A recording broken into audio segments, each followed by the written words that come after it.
Pain or limited mobility can affect every part of This session will feature Class 3A, fourth round Consolations in Class 3A semifinals, followed by a fifth round Consolations in Class 3A. Consolations will wrestle continuously on mats 1, 2, 5, and 6. The Iowa High School Sports Network is broadcasting the semifinals. Those semifinal matches begin.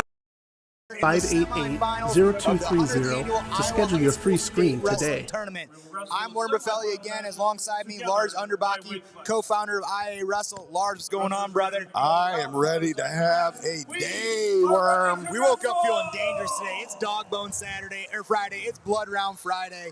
We're freaking going. For those that don't know, down on 3 and 4 here today. We got semifinals going on, but on 1, 2, 5, and 6, we have blood round matches. Those outside matches, you win, you're on the podium. You lose, you go home. So semifinals getting themselves a date for Saturday night in Wells Fargo Arena. Semifinal Friday, dude. Best day of the year. Yeah, I don't know about you. I was just about to say it. This is the best wrestling day of the entire year. This is Christmas morning right here. The best wrestling happens today. Man, I just got chills up and down my spine right now. I'm all fired up here. Down on 1, Karu Christensen taking on Eddie Salgado. Already, looking for the fall here. Eddie Salgado gets beat in the first round and finds himself in the blood round, but he drew a tough draw with Karu Christensen, the 3 seed. Down on 2, Xander Mance of Lewis Central. He's taking on Braxton Hutchinson of Burlington. Down on 5, we have Isaac Bierman of Johnson. He's taking on Chase Miller. Oliver Lang on mat 6 from West Des Moines Valley is taking on Trace Ryle. But the big main events ones, the ones that we're probably going to follow most of the day, 3 and 4 on mat 3. Freshman 1 seed Eddie Woody of Southeast Polk. He's taking on Chase Watkinson of Cedar Rapids Prairie on mat 4. Cruz Gannon of Dowling Catholic. He's taking on Abe Heisinger of Dubuque Hempstead. Tell you what, man, this freshman crop right now, Abe Heisinger, picks off the big upset yesterday, taking out the 2 seed in Braxton Hutchinson of Burlington. He's got a date with Cruz Gannon. Also a freshman. So got a funny feeling we're going to be seeing these guys a while. Down on 3. Woody a freshman, Watkinson a sophomore. So young crop here in the 106 pounds. Tell you what, man, I did not see a whole lot of Eddie Woody prior to the state tournament. And again, the quote of the week for me has been as advertised. As advertised. Southeast Polk right now in a commanding lead. They probably could be clinching it here probably this afternoon, right? Yeah, definitely could happen today I believe for them and maybe for Don Bosco in Class 1A as well. Also, so once this round is done on the blood round sides on mats 5, 6, or 1, 2, 5, and 6, once these matches are complete, or this round is complete, then we're going to be doing what is the 4th round Consolations. I think this might be 4th round. We kind of lose track, but basically there'll be 2 matches at each weight. Whoever loses that match will go for 7th and 8th. Whoever wins that match goes into the Consolation semifinals tomorrow morning against the people who dropped the semifinals here. So win 2 matches this morning. Win 1 match, you're on the podium. Win 2, you're into the top 6. What a day. What a day. All right. Hey, Jeremy Fox saying we got to turn the mics up. Jeremy, can you hear us any better? We're going to turn them up here a little bit more, just to make sure. Let us know. We're going to get loud and rowdy. It's Christmas morning for me and the Worm up here. I woke up this morning just like, man, what a day. We've been watching the state tournament for... This is day 476. Yes, we've been in Groundhog's Day for the last couple of days, but like I said, this morning I wake up and it's like, hey, we officially hit the halfway point. This is day 3. Don't say halfway. We're way past that. It's all downhill from here, brother. Yep. Been in a good way. Down on mat 2, we got number 2, Braxton Hutchinson in Burlington. He's got a 3-0 lead after 1 period over Xander Mance out of Lewis Central. And down on mat 5, Isaac Bierman of Johnston also got a takedown to lead 3-0 over Chase Miller, Cedar Falls. We are only we're halfway through the 2nd period down there in 5. All right, we're starting semifinals here. We're back on TV and we're going. We're gonna have a few breaks here today with TV. They're gonna probably wait. If one semifinal finishes up, they're gonna wait for the other one, so we can go weight by weight. Also, we have cameras going on today. They're gonna be on TV today, so obviously we gotta do a little bit of media timeouts as well. So right off the gate here, looks like Cruz Gannon's in a front headlock position with Heisinger. looking to cut the corner, doing a good job finding the back anchor here as he looks to try to reach behind. Heisinger doing a great job squaring up. Yeah, controlling that elbow. But as I say that, Gannon finds that corner. Still nothing yet. Great job by Heisinger. Hips out, gets back to his feet. Yeah, good looked job like here. Looked like Gannon was behind him, ready to get that takedown, but great scramble there. It was funny actually this morning. I mean, obviously, like the guys to watch in this tournament, you know, the Nico DeSalvo, and especially Drayshawn Ross at 215. This morning, I ran into former state champion Alex Burkle, who was probably one of the better 215 pounders of our day. And I asked him straight, I was like, as Drayshawn run past us, I'm like, how'd you do against him, you think, back in your prime? He goes, I wouldn't get pinned, but it'd be a long day. Eddie Woody gets in on a quick takedown. So Southeast Polk's Eddie Woody at the 3-0 lead over Chase Watkinson out of Cedar Rapids Perry. I think most 215 pounders would probably feel that way. Still, Cruz Gannon going still back to that front headlock anchor series. He might be cutting the cord, but Heisinger does a great job. Heisinger might have a whip over. Oh, nope. Big mat. I thought he had a big mat return. He's finding the corner. Still nothing. He's coming up. Great scramble out of both guys. I thought Heisinger maybe had a chance to whip over. Actually, smartly dropped down to a leg to try to just get his 3, not get greedy. But great scramble out of Gannon. Woody's got Watkinson in trouble over here on 3. Watkinson on his back. Eddie Woody looking for a fall. He adjusts. That's going to be tight. Oh, that's tight. 30 seconds left. They go out of bounds here on mat 4. Good scramble there by both wrestlers. Right in front of the Southeast Polk. Agnich on his feet. Oh, great job out of Chase Watkinson. Fights off his back here. Look dead to rights. Great job. Great fight out of Watkinson to get off his back. He does give up 4 near fall. Is able to get to 1-point escape, though. Only 16 seconds left in the period. Gannon Cruz in on the shot. Good point there, but it's 7-1 Woody. Still nothing yet. 5 seconds. Can Heisinger hold on here? 3, 2, 1. He hooked that leg. They call 3-way at the end. Yep, I think that's 3. 1 second left. Yeah. Wow, great job out of Gannon to keep pushing there. Wow, that was, I mean, you're sitting there hoping time's running out, but Brett was kind of wanting the challenge. Watkinson on a shot, but he's going to run out of time. Was real close to securing that other ankle, but Winkelplex says no time. So, end of both matches are at the end of the first period. On mat 3, Eddie Woody, Southeast Polk with a 7-1 lead over Watkinson. On mat 4, we got Cruz Gannon, Dowling Catholic with a 3-0 lead over Abe Heisinger out of Dubuque Hempstead. Cruz chooses bottom here to start the second period. Caution on top. Whistle blows here. Tell you what, one thing that we saw yesterday out of Heisinger is his ability to ride, but as I say that, gives up the escape. Now score 4-0 in favor of Cruz Gannon out of Dowling West Des Moines. Woody was in on a shot. Watkinson being super active with his hands there. Gets into on a leg, but looks like Woody's maybe going to cut that corner now. Watkinson trying to switch to the outside, but he's got himself in a little bit of trouble. Woody might be looking cradle. There it is. Gets the 3. He's got, Watkinson gets off his back, but Woody's still got that cradle locked. He's got a lot of time to try to adjust this here. Gannon in on a shot again. Looks like he's trying to cut the corner here on Heisinger. All these shots that Gannon's been scoring on have just been off scramble. Woody with some near fall. There's he's 3 looking for a Gannon. fall. That's got to be close right there. There's it the is. fall.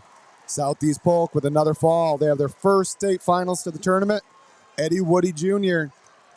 punches his ticket. He's ranked number 1. He's headed into the state finals. Southeast Polk this morning, folks. You're going to hear a lot of them. 14 weights. They still have 13 alive. 10 of those, 10 guys are in the semifinals run. Just a bunch of dirty boys. We talked a little bit about it yesterday. I know Southeast Polk gets a lot of grief, but you know what? Hats off to them. I love greatness. They're here to be great. Yes. It's a tough sport, man. That's what you got to do.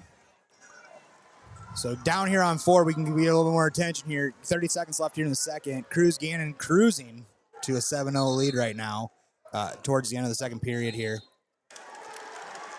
Heisinger needs to turn it on here a little bit. An escape and 2 takedowns. Looks like Coach Brett Haas was almost telling them that. Kind of a little signal like turn. You got to turn something on here. Like down here on mat 1. We talked about it ad nauseum yesterday. We're not going to do too much today, but Weston Porter in that match with a illegal slam yesterday gets knocked to the backside. He's back out here on 1. First time since that. I know he was pretty shaken up about it as well.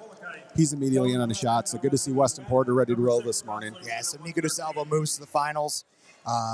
They're moving on to mat 3 right now. We're gonna wait until that match starts here. And it's not DeSalvo, so DeSalvo will have Walsh. Oh, sorry. On the other side, I believe Alexander Pierce out of Iowa City West, also a state champion, I believe will have a forfeit. It's not official on the bracket yet, but I believe he'll come out. He's got to make weight, got to come out and get his hand raised. Yep. Porter doing a good job already, up 3-0. I mean, I gotta see some video yesterday after the 3A session from the Flow Wrestling perspective of everything that was happening after the fact, and you want to see a kid who just. I mean, you literally saw his heart just fall out of his chest when he found out what was happening. I mean, it wasn't intentional, man. Like, absolutely, it's just good wrestling, and accidents happen. This is a tough sport, and you could tell though, like his dream of being in the state finals again, he just saw it like fall out of his hands. Hey, there you go. Weston Porter does get a fall though. He's going to be back on the podium. Yep. I know that's not what he wanted. It's not his first goal, but he's back for the next best thing. Down here on 6, we got Landon Gottschalk of Bettendorf. He's taking on Jack Walcott out of Dowling Catholic. Looks like, just about another takedown for Gannon here in the third, but they're going to go out of bounds. Cruz Gannon, Dowling Catholic, still leading 7-0 over Abe Heisinger. Takedown here on 6. Heck of a match over there in 4. It looks like we're headed into overtime. That's a couple highly ranked kids at 106. We're going to pull this up here. I want to see exactly what they are. We had Braxton Hutchison ranked 3rd on IAwrestle. Xander Mance ranked 8th. This is blood round. Only one of them gets to place. Yeah, and Xander Mance, kid who lost in the first round, trucked his way through the backside here. So this is like with that Wednesday, like you and I were talking about yesterday. You get in that backside early, and then you have to like fight your way through it, even then to lose in the blood round. We think we're grinding. Yeah, that's a grind through the back. But then there's just like the heartbreak of like going 3-2. Oh, Heisinger reaches up on that head from the bottom, gets the 1 point escape. He was looking for something big there, but he does get escape. Sorry, break you up there. No, you're good, man. Here's the thing: Heisinger's deadly with throws too, man. Like he's a freestyle All-American. Yeah, he's down to 15 seconds here though. Yeah, it's gonna be tough for him. Shout out Cruz Gannon, man. He's got himself a date in the finals here, barring anything crazy, as he's looking to probably get another takedown here. I'm not even sure you look for a finish here as much as he did. He just did crap though. Back there. Yep. Does get a 13-1 win. Wow. Cruz Gannon, the sophomore, Dowling Catholic. He has a trip to the finals. Freshman, yeah. Yeah. And he'll have a day with Eddie Woody tomorrow we night. had 2 freshmen in the state finals at 106 pounds, Class 3A. That tends to be a pretty popular. Freshmen. 106. You're going to see a lot of it, but that's number 1 ranked Eddie Woody, number 4 ranked Cruz Gannon.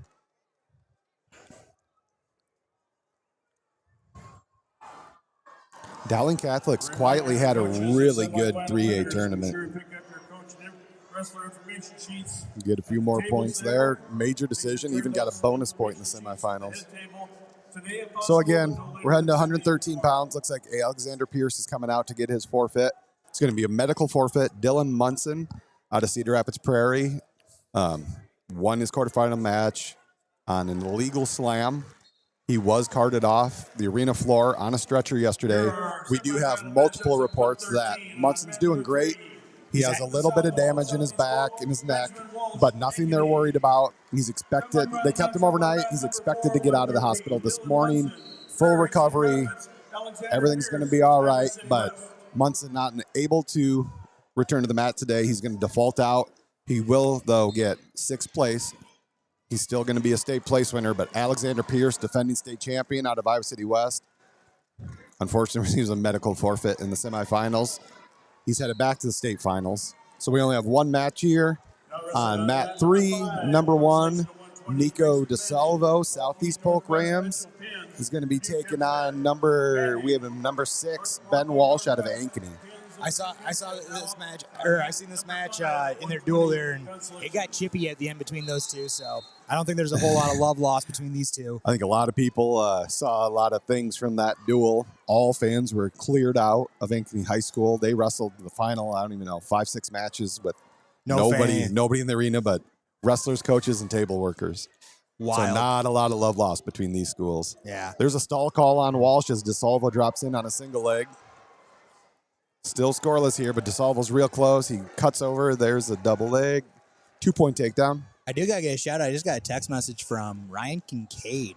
Nice. Comanche, and he goes, rough life for you and Lars. We love the Kincaid family over here. Oh yeah, big Kincaid people. Just gave Eric Kincaid, got my family scholarship a couple years ago. Great representative for the Kirk Hageman Scholarship. I tell you what, if you ever get a chance to find yourself in a restaurant setting that serves adult beverages with Ryan Kincaid, you are in for a great night. He is one of the best dudes out there. So shout out Ryan. Ryan, I think we need to do one of those. Oh, blessing and a curse sometimes. Matt 3. Oh, looking Nico for the fall. 3-0 lead. Now he's got Walsh in some trouble. He's got some near fall. Walsh doing a good job fighting over to his belly here, but short time, down to 7 seconds. I don't think we're going to see a fall, but Definitely riding some points up. Mr. Winklepleck down there on the whistle. He's going to give time's going to run out, but there's 4 near falls. So Nico DeSalvo, Southeast Polk with a 7-0 lead now as we head to the second. Ryan says he's in. Let's do it. Oh, Braxton Hutchinson, number 3 out of Burlington, the senior, holds on, defeats Xander Mance in overtime in the blood round. You can see Mance beside himself down there, but congrats to Braxton Hutchinson for getting back on the podium again. You want to talk about tough? That Mance family? Yeah. The dad, uncle were tough as nails. Mari Mance is one of the best girls wrestlers in the entire state of Iowa. Xander Mance, tough as nails down there. Walsh into a front headlock situation. He's got DeSalvo pulled down to the mat, but DeSalvo, again, we talked about it in the first match. Great job controlling that elbow, staying square, not letting Walsh get to the corner. Down on 2 here. Looks like Walcott up 7-2. He's going to get on the podium as he beats Landon Gottschalk. Second year in a row for Landon Gottschalk losing in the blood round. That's tough. That's going to be tough for him, I think. I know he's one of those kids that kind of runs on emotion, and for him to take that loss on the backside there, that's going to be tough for 2 years in a row. Hopefully he bounces back next year and gets that shot at being on the podium. Down on 3 here, again, Nico DeSalvo commanding 8-0 lead here in the second period, about a minute left. Hey, we talked yesterday. We had, last couple days, we had, somebody in Alaska, somebody in California. Yep. My man Kelly Weaver listening down in Arizona today. Shout out to Kelly and Diane down there in Arizona. Russell Meyer out in Colorado. He's a Comanche boy. He's been riding this entire week. We were talking to him last night. Honduran updates. We'll get those going here for you once he gets up here. There's another takedown for DeSalvo, so he's kind of pouring it on here a little bit.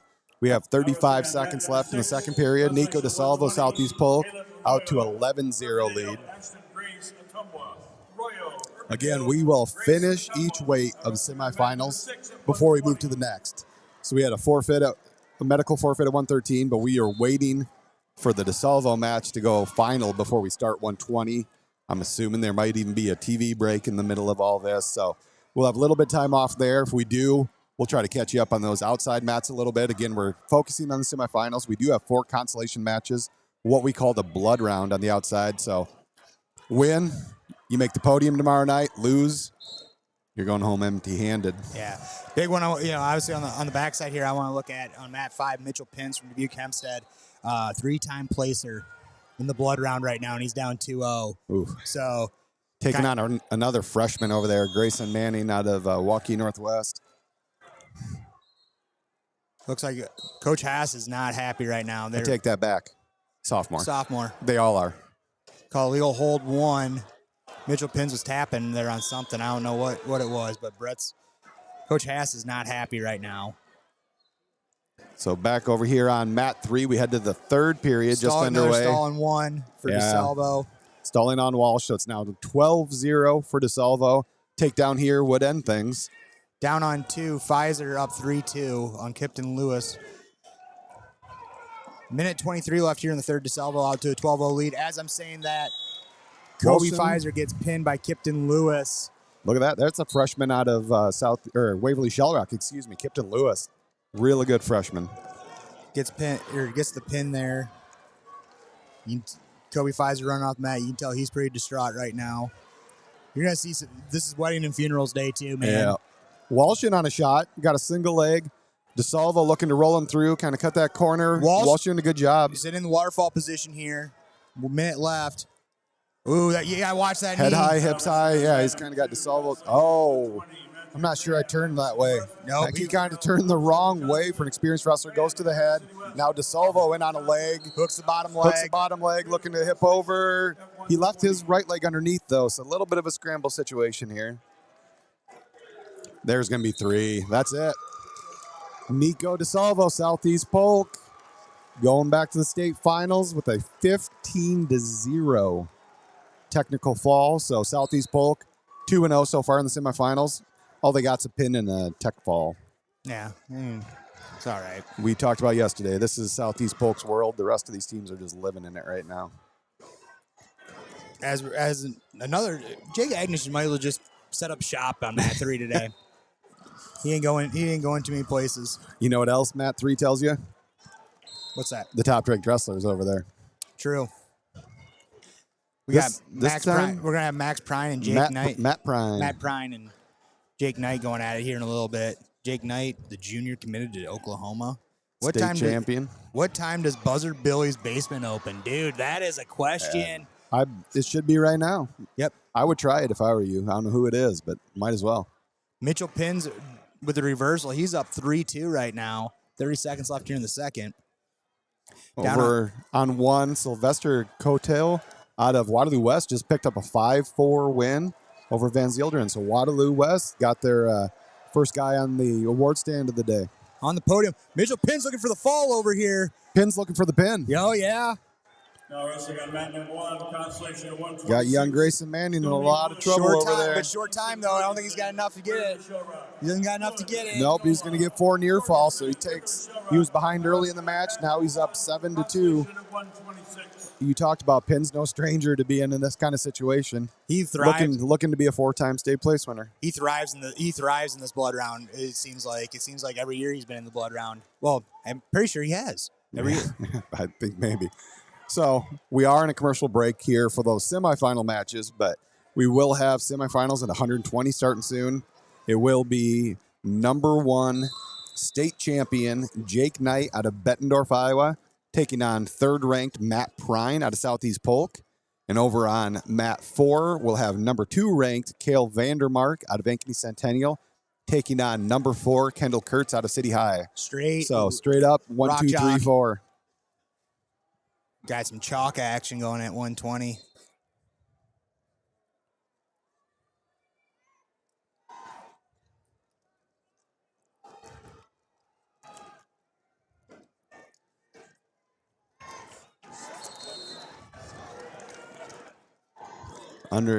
We do have a lot of matches going on the outside. We'll try to get you caught up just a little bit there while we wait. So, minute in on mat 1. Scoreless between Stony Wood out of Indianola, Easton Jorgensen out of Waverly Shell Rock. Mat 2, we've got the 11 seed Chandrell Thompson out of Johnston with a 5-3 lead over Matthew Tran out of Iowa City West. Mat 5, we've been talking about a little bit. Mitchell Pins, Dubuque Hempstead, 7-2 lead now in the 3rd period over Grayson Manning of Waukee Northwest. And over on mat 6, we got Ashton Grace of Ottumwa with a 3-1 lead over Caleb Arroyo. Ashton Grace a little banged up, though. We've had quite a bit of injury time over there. Yeah. Back to mat 2, we talked about Chandrell Thompson out of Johnston, the 11 seed. Johnston's having a heck of a tournament. I believe they came into this round 2nd place. I believe right so. Behind Southeast Polk. So, I mean, they've been ranked. Not right behind. But not right behind. But that's one of those teams we knew was really good. I don't know if most people expected them to be sitting in 2nd or 3rd place, though. So, heck of a tournament so far to Johnston. They're looking to keep that rolling, see if they can't bring home a team trophy. We started semifinals here. Whistle's blown. So, here we go. We got Cale Vandermark and Kendall Kurtz. Kurtz's dad was a co-college wrestler coach. His older brother's co-college wrestler, and this one's heading to to wrestle and play baseball. Jake Knight in on the legs, getting the first 3 of the tournament, or the finals, or semifinals for him. Looks like he's got Jason Evans and Dan Knight in the corner. Those two coaches, man, they've been through they've been coaching together for 30 some years, man.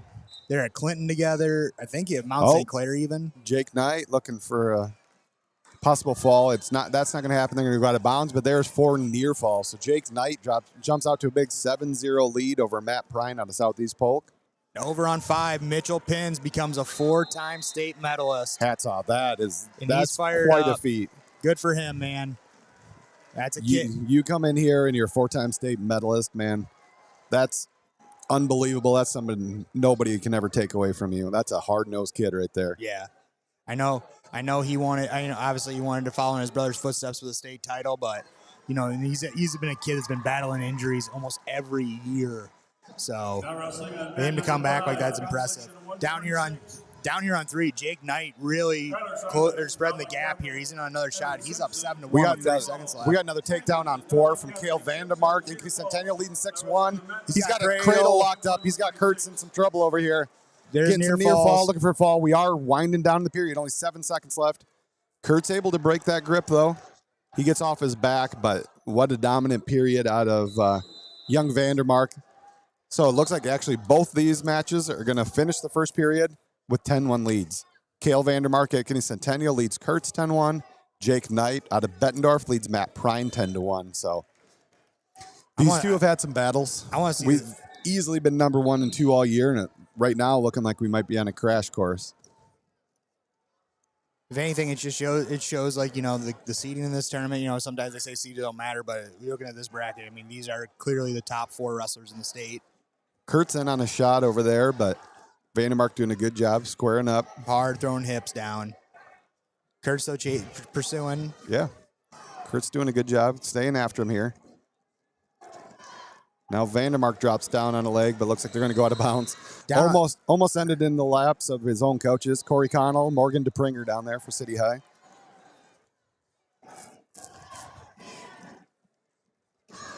Going to have some blood time there for Kurtz and Vandermark, it looks like. Jake Knight in another shot, goes behind. 3, intentional release, immediately right back in on another leg. I tell you what, so man. 14-2, if he can come up, there's the finish. That's a 17-2 tech fall in the second period for win. Jake Knight out of Bettendorf. You don't really see him celebrate a lot, so he's pretty fired up here. Yep. He's excited. So first loss of the day for Southeast Polk. Matt Prine will drop back to the Consolation semi, so he's going to play somewhere between 3rd and 6th. Still a lot of points to be had back there, but Jake Knight with a dominant performance there in the semifinals. He's heading back to the state finals once again. Down on 2, Matt Tran ends up getting that win 13-7 over Sandrell Thompson. Nice win for Mr. Tran, the sophomore out of Iowa City West. Yeah, well, you're going to hear that word a lot. Lars is telling me at the beginning of this tournament, there's all these, like this sophomore class might be one of the most deep classes we have in the state of Iowa. And up until this weekend, I didn't believe them, and now I'm seeing it. I mean, we're going to be in a lot of fun the next couple of years here with these boys. Over on mat 1, we might be looking for some near fall. Looks like a Granby situation. He's got to sit. Stony Wood out to a 7-1 lead now, and he's trying to get the fall over Easton Jorgensen. Doesn't look like he's real tight for that, but he's definitely picking up some near fall, building that lead. Well, he's stacking them up. Oh, great job switching over to the head, elevating that leg behind. So you can have the leg and the head. It is totally legal. So Stonywood, Indianola still looking for the fall down there in 1. He's leading 7-1. He's at least going to get 4 more near falls, so a big lead for Wood. But Indianola looking for some big team points here. Down on 2 here, Calvin Ratchie taking on Cale Nash. Another one. Oh, that's a heck of a blood round match. We talked about young Mr. Ratchie, dad of state champ, older brother's a multi-time state champ. Came in with high expectations as a freshman. Got picked off in the opening round, but here he is battling back as a freshman, taking on a senior in Cale Nash out of Clear Creek, Amana. Down on mats 5 and 6 in the Consolations, we have Kyler Simmons out of Dowling Catholic with a 3-1 lead over Evan Simpson out of Cedar Falls. And we are scoreless in the first period. Oh, just as I say that, there's a takedown on mat 6. A.J. Braddock, the 10 seed out of Boone with a 3-0 lead over Noah Phillips. Out of Council Bluffs, Thomas Jefferson. Stony Wood, they're picking up the 11-1 win over Easton Jorgensen. But didn't quite get that fall, but still a major decision. That's an extra team point for Indianola. Kind of puts it'll bump them up to 5th place there in front of Dowling Catholic now. Yep, but we're still pretty tight there. Again, Southeast Polk's kind of running away with things, but the difference between 2nd and 6th right now is 10 points. 10 points or so. So have a day today. A lot of things to be sorted out. A lot of that'll happen today. Waukee Northwest is in 3rd place right now, 83 points. So here we go. We're underway. Class 3A, 126-pound semifinals. Oh, Bettendorf goes up into 2nd place. But Southeast Polk's currently leading by almost 80 points. Safe to say that it's locked up. Yeah, it's pretty close anyway. So on mat 3 now, we've got one of the top-ranked kids in the entire country, Christian Castillo out of Ames, taking on Carter Siebel out of Pleasant Valley. Siebel comes in ranked 5th. And over on mat 4, we're not quite underway. I'm not sure what the holdup is here, but we're going to have number 2, Max Riggins out of Southeast Polk. He's going to be taking on number 3 ranked Truman Folkers out of Ankeny. So Castillo with an early 2 takedowns. We're 37 seconds in. We talked about Castillo being one of the better kids in the country. He's already got 2 takedowns. There's another intentional release, so it's going to be 6-2. He does a really good job of his footwork, man. Yeah. In, out, in, out. Down on 1 here, Malik DeBow, out the 4 seed out of Linmar. He got upset yesterday in the quarters. He's looking to bounce back here. Another takedown there for Castillo. He's going to be going up 12-2 or 9-2. Coach Matt Robertson of Pleasant Valley out there trying to get Siebel going a little bit. Max Riggins drops in on a shot, but Folker's able to just kind of grab an underhook, pick him right up off those legs. Another freshman, right? I think Folkers is a senior, actually. Oh. Yeah, Riggins and Folkers, both seniors. Actually, all 4 of these guys. There's Castillo in on another shot right in the edge of the mat. They're going to go out of bounds. So 9-3 lead for Christian Castillo out of Ames. He is a Iowa State Cyclone commit, heading up to Ames staying in Ames next year. We got a little bit of stoppage over here on 4 with Riggins and Folkers. Looks like we have a headgear issue, but they're just about ready to get back underway. Only 36 seconds into that one. There's another takedown for Castillo on the edge of the mat. So we're still got 40 seconds in the first period. Castillo now up 12-3 already, just piling some points up down there. He is just a shooting machine. Yeah, he's pretty relentless. One would say a machine gun. Oh, sounds dangerous. And not legal here in the Iowa State tournament. We have metal detectors for a reason. All right, down here on 4, they're still scoreless here in a minute. I mean, obviously, again, you know, Riggins and Folkers probably have seen each other a time or 2 this week. This year, yeah. So, I mean, these Metro matchups, man, I mean, it's one of those things where it's like, you know, they see each other live. But that just proves how deep the Metro is down here when it comes to. Yeah, you get in Class 3A, this Des Moines Metro area is pretty dominant. You know, you'll see a good amount of Cedar Rapids kids. We already saw Watkinson, Munson out of Cedar Rapids Prairie.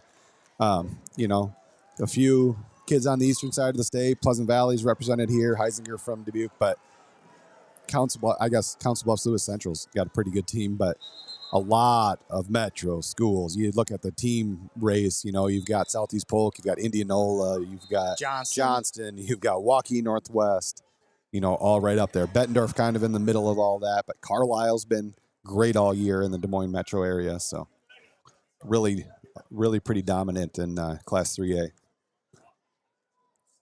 Got some blood stoppage for Siebel, but Castillo's lead now 16-4. He's actually going to get, I think we're at the end of the first period, and it looks like it's going to be Castillo's choice to start the second. Actually, it's going to be Siebel's choice. Coin looks green. Oh, there you go. Okay. You're right. Siebel's going to start on bottom, it looks like. Over on mat 2, we talked a little bit about it. Young Calvin Ratchie out of Ankeny, the freshman, up 3-1 in the second period. Still scoreless on mat 4. Number 2, Max Riggins, Southeast Polk. Number 3, Truman Folkers out of Ankeny. That's at the end of the first period now. We're going to head to the second scoreless. Folkers' choice, he's going to go on bottom. Back underway on 3. Siebel takes kind of a wild shot. Castillo reshot immediately to that single leg, brings it up in the air. Oh, Siebel able to kick out, though, on the edge. So they're going to go out of bounds. Man, 16-5 lead for Castillo. Castillo just in his face the entire time. Siebel, though, looking for the shot here. He's going waterfall position, but Castillo does a great job grabbing the ankles, causing that. But, I mean, great shot by Siebel. Yeah, a lot of fight out of the kid. You know, you're maybe a little outgunned here, but as you say that, Castillo able to kind of kick out, turn right back into his legs, get another takedown. Danielle, updates on Southeast Polk boys. They're winning. A lot. Matt Prine did drop his semifinal, but over on one here, or score 1-0 in favor of Folkers. Folkers in a shot. Great job. Sat his hip, came back to his feet. I mean, really just good wrestling there. Yeah, great wrestling out of Riggins to keep fighting there. So that's still 1-0 for Folkers. Castillo looking to seal the deal over here with one more takedown. There's a stall call on Siebel. That's the third stall call. It looks like that's going to be fourth stall call. That's 2 points. Let's see here. There's a little confusion on score. Referee's going over there. Should be. He held up 2 fingers. So does that make it 20-6? Yeah. Yeah. 20-6 and still a minute 7 left in the second period here. You want to talk about pushing pace. You want to see someone just push pace. I mean, Castillo does that. Oh, in on the shot again.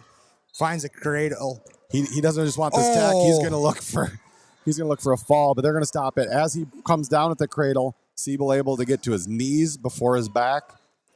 So that sets a 3-point takedown before going over for the, looking for the fall. But that's a tech fall, 23-6. Christian Castillo of Ames heading to the state finals here at, we're at 126 pounds. Malik DeBow piling up 10-0 right now on Cale Nash. Over Andrew Rowland. Andrew Rowland. But over on mat 2, young Calvin Ratchey doing work. Up 8-1 over the senior Cale Nash, Clear Creek and Mana. That's in the third period now. Still a lot of hand fighting, pushing, shoving, a few good shots over there in the other semifinal, but still 1-0.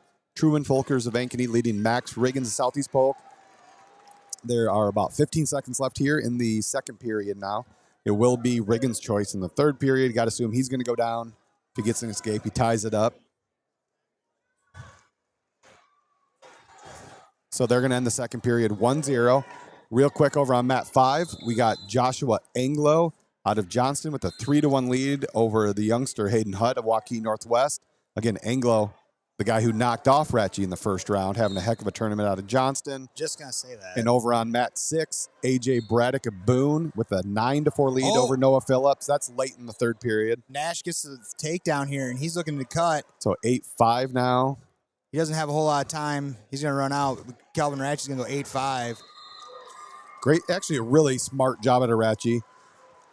Staying down. Yeah. So Nash kind of came up, acting like he was going to let him go, but you can see him just standing over Ratchey, waiting for Ratchey to come up so he could try to throw something big. And Ratchey, alertly for a freshman, just kind of stayed in all fours. Not going to give up anything big. He knows time's winding down. So Calvin Ratchey loses round 1, fires all the way back. State medalist as a freshman. And Nash, what he even did too is like he saw him do that. He jumped, tried pulling him back. Yep. His time ran out. So, I mean, he went down. I mean, that's the definition of going out on your shield, man. Yep. So, third period is underway over on mat 4. Riggins did go down, as we assumed. Did get the escape. So, that's 1-1. We had a minute 15 left in the third period. 1-1. Number 2, Max Riggins, Southeast Polk, taking on number 3, Truman Folkers out of Ankeny. Of Lewis Central, Aiden Beck, Lewis Yellow Center Grimes. So we're right dead center of the mat. Both guys just a little bit hesitant here to really pull that trigger. Brian McComb in the chat is pretty funny. He says, rumor is the Iowa High School Athletic Association is going to make Southeast Polk wrestle with one arm behind their back the remainder of the day. And if they still secure another team point, every one of them under 215 has to be Drayshawn Ross to retain their position on the podium. They might still win. Brian, that's just quality entertainment there. Kudos to you, my man. So, still 1-1 over here. 25 seconds left in the third period. Riggins in on the underhook on the left side now. But Not a whole lot going there with it. He needs to try to create an angle as well. Now looking for double unders. Kind of pushing Folkers around the mat just a little bit. Now Riggins looking to jack him up. But not a lot of time left here. We're down to 5 seconds. He's trying to horse him over. Yeah, great job of Folkers there, kind of getting those double overs, keeping his hips First overtime of the day in the semifinals. Love to see it. We get a little bonus wrestling here, folks. Yeah. So there we are, first whistle. Overtime. Folkers. Beautiful shot. Great single leg. Looking to come around. Riggins does a good job getting his legs back, squaring his hips. Finds the hips. As he's going to come back up. He's going to go over unders. Yeah, back up into that underhook. Now on the right side here. Great shot out of Folkers, but man, those hips of Riggins. So they're going to stop it here. Folkers headgear having some issues, but there are 39 seconds left here in the first overtime, 1-1. We're at 126 pounds. Excuse me. Southeast Polk looking for their third state finalist if Riggins can find a way to win. Ankeny looking for their first, and Mr. Truman Folkers.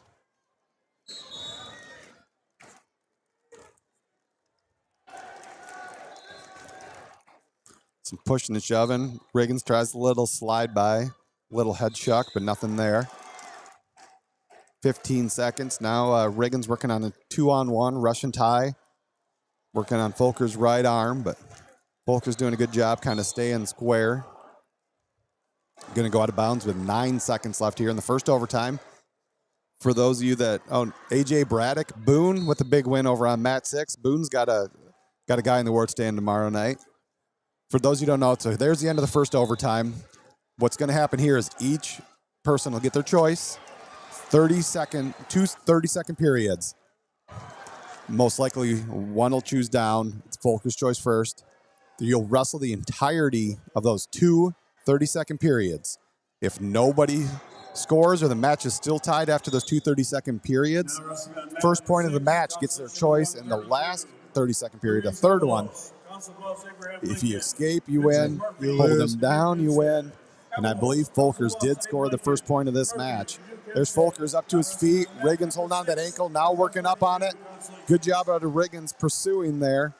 He's going to have to move up on those legs, but Folkers pulls him out of bounds. Back to the center, 18 seconds left. Folkers got to come up and out of this. Fun match here on Mat 6. We got Mitchell Murphy of Hempstead. He's going to take on Louis Avalos of Abraham Lincoln. Look down in the Abe Lincoln corner. There's Folkers back up to his feet, but Riggins doing a great job riding here. He's got that leg in on the right side. Folkers into a roll now, but again, Riggins' hips. He has that leg secure, doing a great job. Yeah, he's got him flattened out now. So Max Riggins is going to get a ride out in the first 30 seconds. So now we go to a second 30-second period. Riggins going to select down. So it's still 1-1. Riggins has a chance here now. Again, at the end of this 30 seconds, whoever's ahead wins. If it's still tied, we'll have one more 30-second period. But Folkers immediately just going to put him on his feet. He's not even going to try to ride him. So he gives Riggins a 2-1 advantage, but he's got 30 seconds here to try to score. I was just going to say, you don't get the choice of picking both on your feet. You have to optionally let them go, right? Correct. Okay. I was going to say, Folkers in on a shot, but Riggins cuts the corner. 15 He's got seconds that crotch later. lock there. Folkers really trying to work that right arm out. Great job of Riggins, though. Again, heavy hips. Wow. Staying square. Hips. They are. Stalemate. I like that. I like the stalemate. You know, don't let him sit there. This is overtime. Make him wrestle. So 5 seconds left, though. Folkers in another shot. Riggins obviously saw it coming. Got to run out of time here. So there it is. Southeast Polk has their third state finalist in 4 weights. Max Riggins at 126 pounds with a 2-1 overtime win. Wow. Good win for Max Riggins. First trip to the finals, right? I believe it is his first trip to finals over there with a big hug for Coach Lloyd, Coach Agnich. Johnston. Joshua Anglo pulls off the 5-3 win over Hayden Hutt. Johnston's got another guy in the ward stand. He comes in as the 11 seed, knocks off Ratchie, knocks off Hutt. Heck of a tournament out of Anglo. You know what this means? I think if brackets run right, we're gonna see. Hopefully, he'll face Ratchie again in the next round. It could be. I'm gonna take a look at that. I'm pretty sure that's how the cookies crumble here. I could be wrong. I tend to be wrong a time or two in my life. Over here on 6, Murphy with a 3-0 lead over Enolo. But I was just gonna say in Ava Blinken's corner, former Hempstead coach Nate Harm. So nice. get a little class reunion there. We are. We're going to see in the next round this morning, we'll see Anglo and Ratchi in a rematch of that first round match. So a little bit of a team TV timeout here. We're gonna have TJ Kester taking on Riker Graff, the 2-3. And then over on 3, Carter Pearson, who's just been wrestling freaking lights out this tournament. He's taking on Aiden Serrano of Carlisle. Not going to lie, I've never been jealous of high school kids, but the shoes that Carter Pearson's got on right now, I've been trying to find those since I was like 13 years old, and this kid's rocking like a brand new pair. I'm just like, you dirty dog. Worm, the shoe nerd, guys. Yes. You have any questions, you ask Tony Hager and Worm Buffelli about your wrestling shoe collection. Some people collect cars. I collect wrestling shoes. I like it. Southeast Polk collects souls. Yeah, they collect. Oh, Antelope with a big throw. Avalos trailing Murphy 8-1. There's still 45 seconds left in the second period there. Murphy fighting like crazy, but Avalos got him in a lot of trouble down on mat 6. Murphy's got to find himself out of bounds. Yeah, Murphy's fast. just. Avalos got to keep that in. Wow. Great job by Murphy finding Wow. it. He was almost in the center of the mat and found himself. He understood what he had to do. He fights and fights and fights his way off the mat. So he survives that, but it's 8-8 now. Went from 8-1 with 3-point takedowns, 4-point near falls. Now a lot of points to be put up. So Avalos, Council Abraham Lincoln ties it up 8-8. Beautiful headlock there by Avalo. I mean, that thing was timed. Absolutely. So here we're just underway. First whistle blows in the semifinals at 132. We just talked about, we got number 1 Carter Pearson out of Southeast Polk against number 5 Aiden Serrano of Carlisle. And on mat 4, we've got the state champion, number 2 TJ Kester out of Bettendorf, taking on number 3 Riker Graff of Waverly Shell Rock. You know, another kid, TJ Kester, has been around the last 4 years. He has just been out wrestling really tough this week. So is Riker Graff, man. Riker Graff has had a tournament. I think they might have seen each other at Battle of Waterloo this year. There's a 3 on Pearson. Yep, Carter Pearson, Southeast Polk with an early 3-0 lead. Graff's one of those guys, you know, we talked about it the other day. Seems like he's been around for 100 years. He was great from the start, his entire life, AAU career. Graff just been dominant, been a great, great wrestler. Hasn't made the state finals, I don't believe, in high school yet. So looking to punch his first ticket here.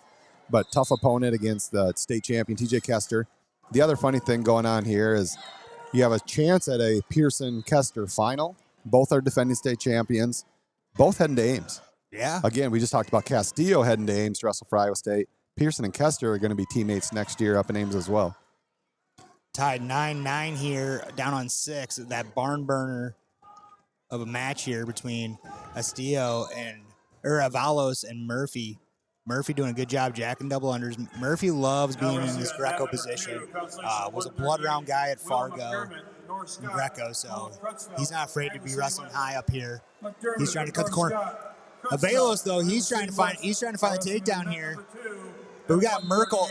Murphy's looking for the Merkel, and he gets the Merkel. Minute left. That's we've seen a million of those, but kids that have wrestled a lot that are alert now know to go to that, right? Like we've seen millions of Merkels. So for those of you at home, it's kind of hard to describe, but the other kid's basically coming around behind you. But if you get your inside leg hooked inside of the other top wrestlers and can find a way to get behind his arms. Head arm. Usually you want to go to head arm. Head arm, yeah. It doesn't look like a takedown to the average fan, but really you're controlling a leg, controlling the head. So it's a 3-point takedown. That's called a Merkel situation. 30 seconds left here on 6, but right now at 1-0 in favor of Kester. Meanwhile, Carter Pearson up 3-0 to close out the first period here. Yep, great takedown right out for Pearson. 0-0 after 1 in Graff and Kester. Kester goes down, gets that early escape. So 1-0, minute 30 left in the second period there. Kester looking to... going arm spin. Murphy catches it. Oh, this is close. Almost the same situation again. Avalos relentless down there. He knows what he's fighting for. He's got 7 seconds left, though. So over on mat 3 in the semifinal, Serrano chooses down to start the second, trailing Carter Pearson 3-0. Follows in on the leg, though. 4 seconds left. He's cutting the corner.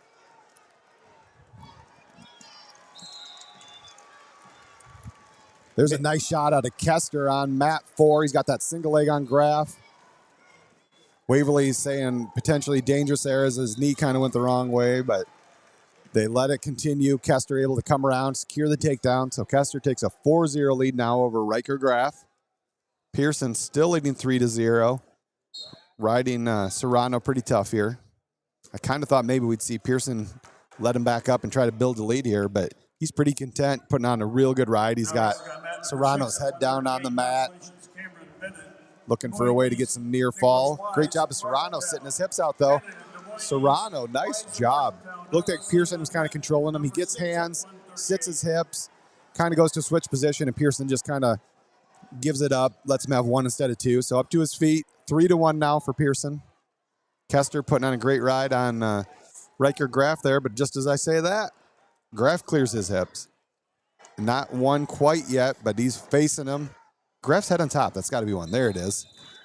So 4-1 now, 15 seconds left in the second there. They're going to stop it, stalemate. We got some blood time for Pearson here. We got hot mics here, fellas. Hot mics. So looks like a little blood time, but Pearson leads Serrano 4-1. Over on mat 4, Kester leads Graf 4-1. So both matches in a little break here. We'll do a real quick recap on the outside. Mat 1, Nolan Howe, Clear Creek Amana with a 13-3 lead over Lincoln Hutt out of Waukee Northwest. Mat 2, Kroll Krutzvelt out of Iowa City West with a 4-0 lead over Will McDermott out of North Scott.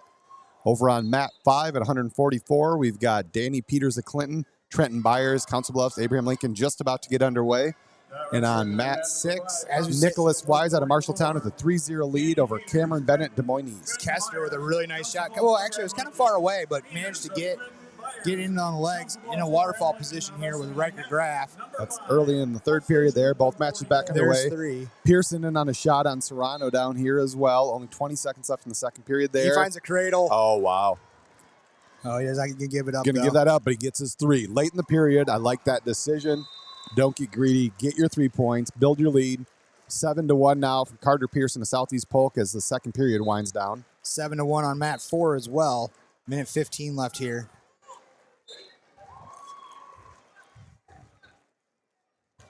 So we're going to have the end of the second period on 3. Again, Pearson leading 7-1. His choice, he's going to go bottom to start the third. Kester riding that tight waist hard on Graf over there on 4. Got a tight waist out to the side, trying to wrench on that arm a little bit, get it back into a bar arm. Graf doing a good job keeping it out front, trying to get his hips up. They're going to call stalemate. There's a 1-point escape for Carter Pearson, Southeast Polk. Now leads 8-1 very early in the third period down on mat 3.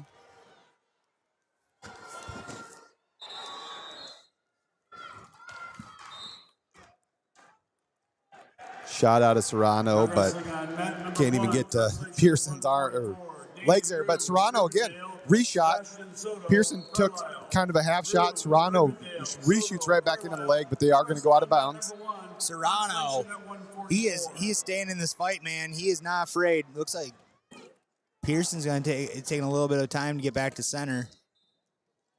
Kester still riding that real good tight waist, but he's not just staying parallel either. He's coming out to the side, working that right arm of Graf, but only 10 seconds left there.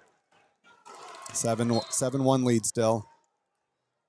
So that's going to be coming to a close here. We're under 5 seconds. TJ Kester out of Bettendorf heading back to the state finals.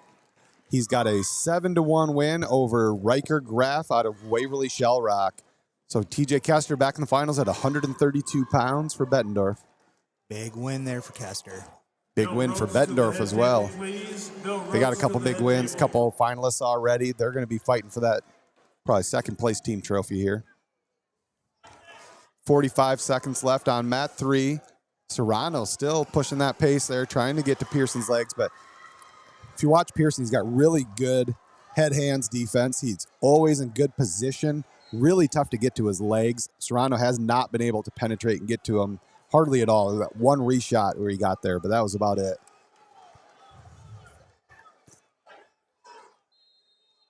Pearson working an underhook now. They're going to clear out of that. 15 seconds left here.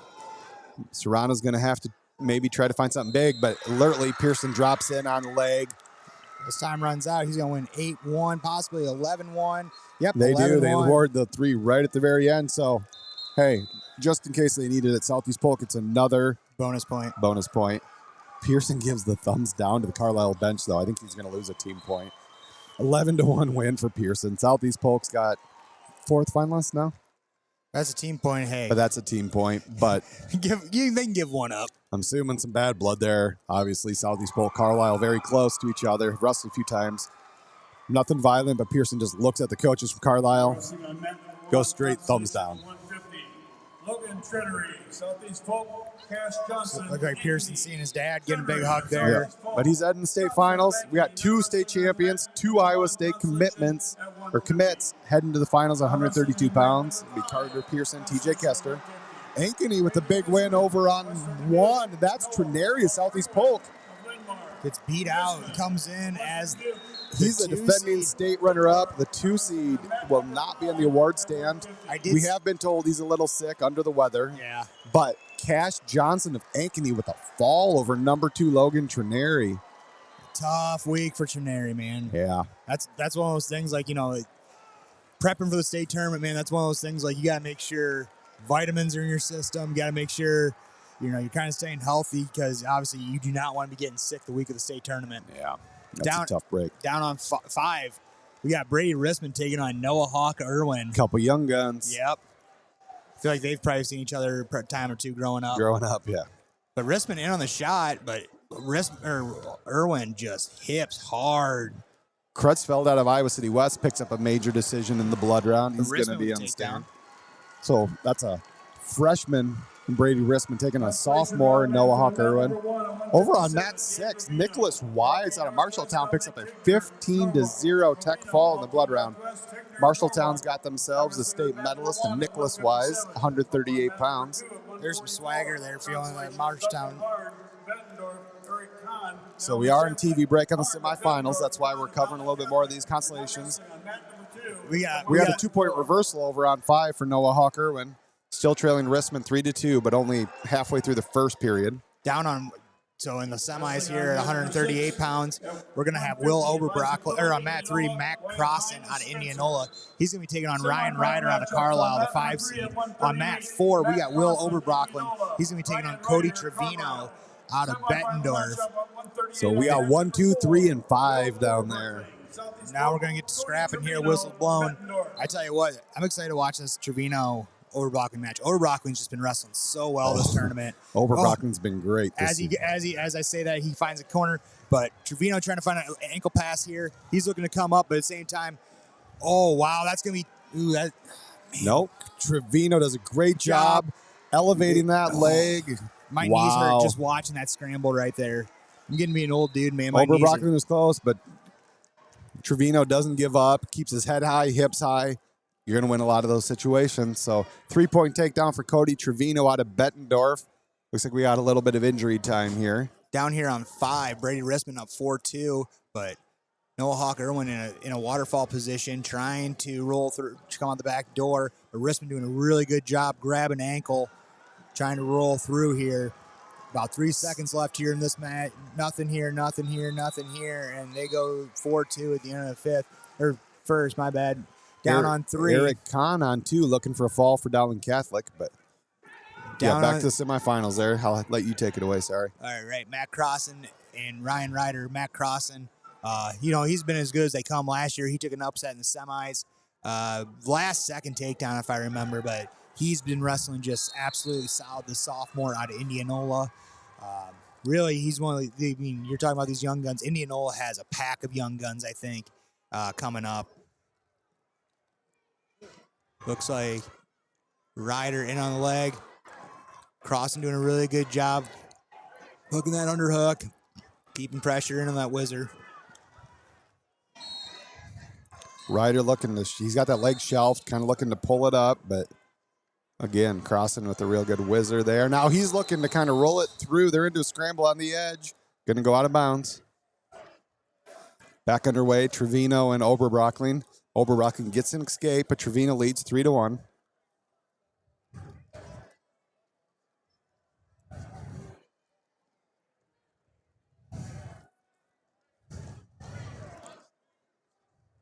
We're starting here in the second period, still scoreless after 2. So more blood time over there for Oberbrockling. Still 0-0 as we head to the second period on mat 3. Crossan from Indianola takes the bottom position. He's up to his feet immediately. Ryder's just going to release him. So 1-0 lead for Crossan early in the second. Down 4, still cleaning up blood. Coach Knight really just throwing out a lot of stuff for him. Looks like you got Tristan Lara in the corner too, former Fort Dodge great in the corner as well. A little bit of knowledge over there. Oh, yeah. The dirty bird out of the dirty Dodge. So Trevino and Oberbrockling, both juniors. Crossan only a sophomore. There it is. Against the senior Ryan Ryder. I'm really glad that we decided not to make this a drinking game every time we say sophomore because we would not be doing a good job here. Noah Hawk Irwin, though, looking for the fall over here on 5 on Brady Rissman. Again, this is blood round. Win, you're on the stand. Lose, you go home on those outside 4 mats. Guys in semis are guaranteed at least 6. Back underway on mat 3. Minute left in the second period. Still 1-0. Matt Cross and Indianola leading Ryan Ryder out of Carlisle. That is a 1 versus 5. Crossan comes in as the number 1 ranked wrestler, number 1 seeded wrestler. Still cleaning up blood on 4. Ryder doing a great job getting after it here. Gets in on another shot, but he's going to push him out of bounds. Go back to the center. 44 seconds left in the second period. Ryder really keeping that high pace here. Over on 2, Eric Cohn of Dowling. He's up 9-3 on Duncan Harn. Down on mat 6, again, Indianola, another young gun. Elijah Blewett up 3-1 over Wyatt Hynata Spencer in the first. There is a takedown for Crossan late in the second period. We got 20 seconds left in the second. Crossan builds his lead up now to 4-0 over Ryan Ryder of Carlisle. Back underway on 4. Immediately, it looks like we got Oberbrockling in on a low single. Trevino whizzers right as Oberbrockling goes to adjust. He just kicks that leg right out. Crossan got squares up, back up to their feet. Oberbrockling right in on another single leg. Crossan doing a really nice job of that tilt there. He's going to get a set of 4 as the disc. Did they give it? Yeah, I thought they did. I mean, he was sitting there. He was sitting there the entire time. I don't think they awarded any points. Still 4-0. Oberbrockling with more blood. Tell you what, that's a 3-1 lead for Trevino right now, but Oberbrocklin's been in on his legs. Brady Rissman with a takedown and near falls over here. Third period, trailing 3. So I think that takedown's going to tie it. Near fall's going to go ahead, but now it's a reversal for Irwin. Hawk Irwin. So it's, no reversal yet. Rissman's still in control, leading 11-8. Back underway on mat 3 in the semis. Looks like Ryder, I believe, Ryan Ryder took neutral here. Crossan is known for being darn good on top, so Ryder goes neutral, but he's trailing 4-0. He's going to need a couple of takedowns or something else. Mat 2, Dowling Catholic just had themselves another state place winner. Eric Kahn does pull off that win. So still blood between Oberbrockling and Trevino. Crossan looking to come over on a shot here, possibly stack Ryder up on his back. No control yet. Ryder trying to pass that leg. I was saying he put himself in danger there. Crossan's smart here. Yeah, that's one of those college situations. It'd be a 3-point takedown for a danger position. But Crossan grabs that head if he can pull it in. There's 3. He gets 1 swipe, but Ryder alertly sees the 3, just bails out to his belly. Looks like Crossan's going to let him go. Try for some bonus points, maybe. Brady Rissman. You can't call stalling there. No. They're squared up, looking for a release. Ryan Ryder trying to come up. Crossan's holding his head down, and they call Ryder for stalling. Ryder's been an aggressor all match long. I do not agree with that call at all. Irregardless, release. Ryder back up to his feet, but Crossan leading 7-1. Only 20 seconds left in that match. Rissman pull that win out? Yes, he A did. freshman Rissman, Western Dubuque's going to be a state place winner. Big win there for the freshman. Back underway on mat 4 after some blood time. We are just starting the second period there. Trevino with a 3-1 lead. He's going to start on bottom in the second period. Crossan close to getting another takedown, but time is going to run out. So Matt Crossan, the sophomore out of Indianola, heading to the state finals. The 7-1 win over Ryan Ryder out of Carlisle. This at 138 pounds. We got our first semifinalist. Good win there for Crossan. Over on the other mat, we're a bit behind. There's been a lot of blood, but we have 1:20 left in the second period. Cody Trevino Bettendorf holding a 4-1 lead over Will Oberbrockling out of Southeast Polk.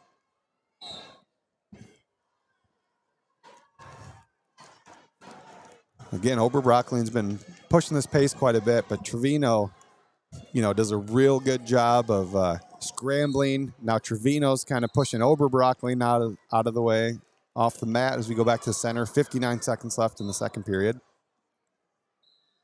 We got 121 listeners on this morning, so we thank you guys for tuning in here. We appreciate that.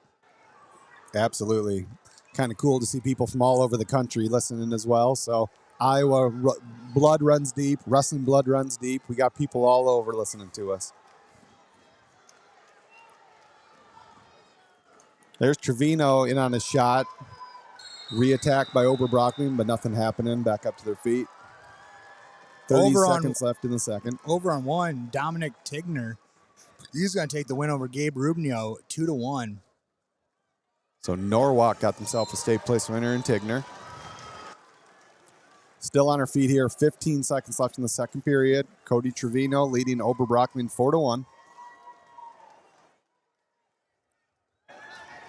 Looks like the second period's going to end that way. I believe Oberbrockling will have his choice here in the third period. It's just the second period. A lot of blood. A lot of blood. A lot of blood. Oberbroeckling's been tended to about 5 times in this match for blood. Jasmine Smith's like, what are you doing? Quit hanging out. Snap, snap, move him. Down on one, we got a request for Joe Hirsch from West Dubuque. He's taking on Brody Warwick of Boone, the 5-9. Warwick, just a freshman, I believe, as well. Joe Hirsch been in the blood round here 2 years in a row as a senior. He's definitely got want to right some wrongs here. Down on 2, it looks like Isaac Brull is taking a 7-1 lead on Brady Jennings here in the second period. He's got him in trouble. He's got a cradle here. So we're underway here in the third period on mat 4 in the semis. Cody Trevino leading 4-1. Oberbrockling took bottom, comes up to his feet, but Trevino returns him. Oberbrockling trying to square up here. There he is. He's able to come out, get his 1-point escape. 4-2 lead now for Trevino. 1:29 left. Little stoppage here for ankle band of Oberbrockling fell off. Since they were just on their feet, clear of each other, they just stopped it, took a little break. So, more blood. More blood for Oberbrockling. So Cody Trevino leads 4-2. We got about 1.5 minutes left in that match, but more blood time. So quick, we'll go around the horn on the outside. Isaac Bruhl of Ankeny Centennial just picked up a 16-1 tech fall in the blood round on mat 2. Mat 1, we're still scoreless halfway through the first. Brody Warwick of Boone, Joe Hirsch, Western Dubuque. Over on 5, 157 pounds. The 10 seed Levi Johnson out of Spencer with a 3-0 lead over Andrew Rao out of Ankeny. And on mat 6, we got another Southeast Polk wrestler, Dockin Billadu, taking on Cole Green and North Scott, just underway, scoreless early in the first. Still got blood time here on the other semifinal. New match coming out on mat 2. We're going to have Chase Cournoyer out of Pleasant Valley taking on Wes Anderson out of Waukee at 165 pounds. Still scoreless here on 1. About 16 seconds left here. So here we go. We're back underway on mat 4. There's a stall call on Trevino. We did talk a little bit about Oberbroeckling's been pushing the pace. Oberbrockling then on a low single again, right on the edge of the mat. Only 1:10 left, but Trevino has now been warned for stalling. Still working on that leg. Trevino's kind of caught in a bad place here, being warned, right on the edge. He wants to kick away. The right thing to do is to kick away, but he really can't, because if he kicks away, it's almost going to be a fleeing. Oberbrockling with the bringing him back in. Yeah, shelves that leg, brings it up. There's the Comes three. across. 3-point takedown for Will Oberbrockling. He takes a 5-4 lead. They go out of bounds. They're going to come back to center. 48 seconds left in that match. 48 hard seconds here. Trevino's led the entire match, but there goes Oberbrockling to take a 5-4 lead. Now is not the time to be bleeding, boys. Right. Again, Oberbrocklin's been pretty relentless on his attacks there. Trevino up to his feet. Oberbrockling pulls him back down, looking kind of a crab ride here. Has a real tight crab on top. Looks like Trevino back up to his feet, looking for some hand control. Trevino Oberbrockling looking left. They're staying up on their feet, though. You got to think about a stall warning here. And they go out of bounds. Good job of Trevino staying up there. Bettendorf coach. Lara wants a stall call, but nothing happening. Go back to the center. 28 seconds left. There's a fall on mat 2. Wes Anderson out of Waukee is a state place winner. So back underway. Trevino on his base looking to try to come up here. There's a roll, but Oberbrockling does a stays great really job. tight to his hips. He saw that one coming. Now looking for a bar arm and a half. Trevino trying to come up to his feet. There's another roll. Trevino. He gets the one. He comes out the back door. Looked like he had a shot at 2, Reversal. but he gets the 1. That ties it up 5-5 as time expires. Why not go to overtime? Why not? Whew. Been a great match. It Let's was see a always little supposed bit to be more. this way. It was always supposed to be this way. That's number 2, Cody Trevino. Number 3, Will Oberbrockling. Heading to overtime here. 138 pounds, state semifinals. Does not get much better than that. Just pushing back and forth. So back on our feet. Currently on mat 1, Joe Hirsch has got a 3-0 lead right now on Brody Warwick. There, Trevino drops in on a low single. He's coming has up the with leg. it. He's coming up with it. He's got it kind of low down on the ankle there, so Oberbrockling able to just put his foot kind of back down on the mat. Great wizard there by Oberbrockling. Yeah, Smart unfortunately, wrestling. Trevino couldn't quite move up on it. Oberbrockling was pushing that leg down, so Trevino couldn't come up all the way, get it all the way up in the air. Oberbrockling pushing the pace, though. Trevino's got the stall call. Yeah, but Trevino just took that shot. You got to think he's safe Oberbrockling here. on the shot, though. Trying to put him in danger. We got 10 seconds left. Oberbrockling splits legs. He needs to hook the bottom leg here. He cuts the Trevino's corner. coming through the crotch there, trying to roll him through. He's got Trevino, and Trevino's got to watch himself. Time. Yeah. I was going to say college, that's danger 1, 2, and 3. So here we go. We're through the first overtime. Now we're going to head to those 2 30-second rideouts. With Southeast Polk's choice. He's choosing down. The other thing to be known here is Trevino, I believe, had the first point. He had an early takedown in this match. So if we were to go to a third rideout situation, Trevino should get choice. But in this first one here, Oberbrocklin's choice, he's going to choose bottom. He's got 30 seconds. Down on 2, another West Dubuque Bobcat, David Thyssen.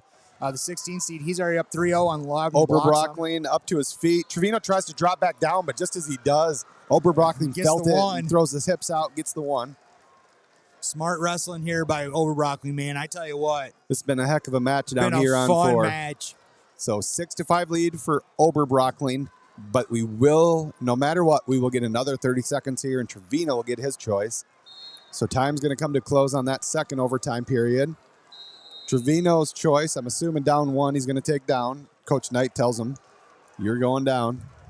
So this will be a full 30-second period. Trevino's got to try to get out, but guess what? We got blood. We got blood. But hey, this gives you a chance where why don't we go around the outside, give some score updates on the outside. All right, here we go. On mat 1, Joe Hirsch up 3-0 on Brody Warwick. On mat 2, we got David Thyssen, West Dubuque. He's up 3-0 on Loudon Bloxham. Mat 5, we got Jordan Ryle and Barrett Ramirez of Linmar. They're tied. They're just starting here on mat 5. On mat 6, Doc and Billadu. He's up 3-1 on Cole Green right now. He's starting the second period or starting the third period. Jordan Ryle, Mondrat Farrar, Ramirez of Linmar, Ryle, Mondrat Farrar. Now resting on mat number 5. So it looks like we're going to get back underway in the semis here at mat 4. Again, we're in our third overtime. Oberbrockling was able to escape in the second. Trevino's choice, he's going to go down, so they'll wrestle a full 30 seconds. If Trevino can get out and tie it up here, though, we could go to another. Trevino immediately up to his feet. Oberbrockling looking for a lift, but he's staying on his feet. Again, we had the situation earlier. Off ride, 20 seconds. There he breaks him back down. Trevino pops right back up. He's fighting hands hard. Man, you got to think about a stall. There's a stall warning, but it's not going to do much good. That's your first 10 seconds. Oh, Trevino, he able to get him back down. Trevino tries to roll, but they go out of bounds. So 10 seconds left. Cody Trevino's got to get out. This is that drill and practice, man. You set them up for this 10 seconds. You got 10 seconds on the clock. You're down 1, ride or die.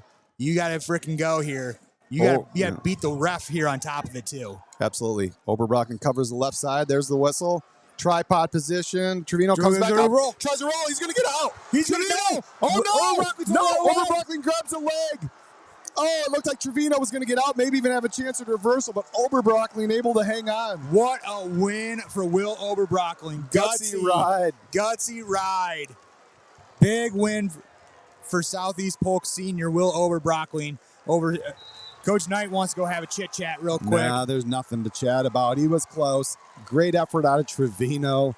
Looked like he was close. Did he? I think he thinks he got separation before the leg was re-grabbed, but I doubt you're going to get much change. No.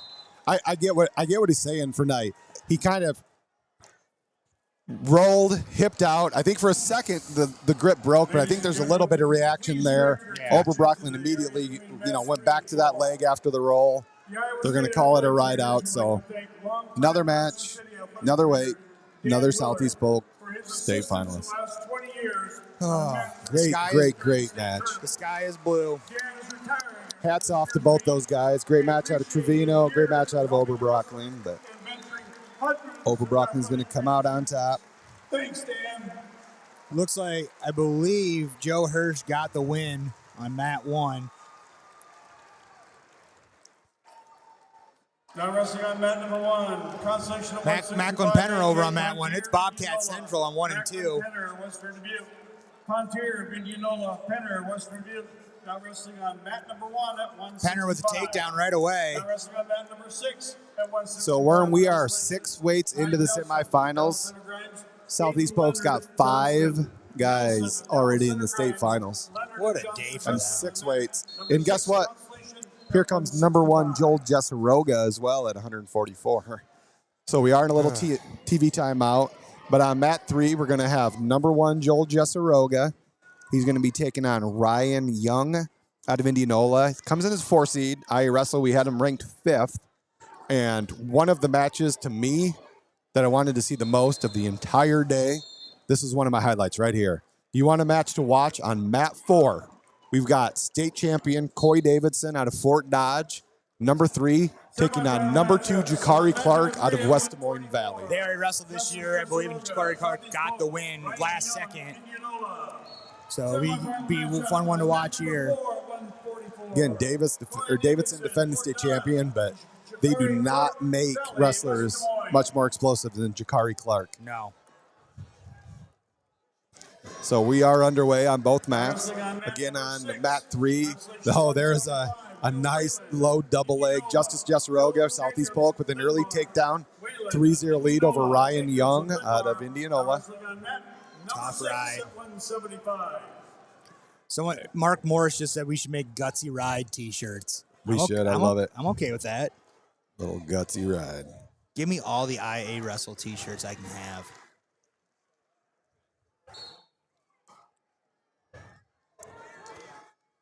Over on 2, David Thyssen still up 7-1 here in the second period over the 6th seed.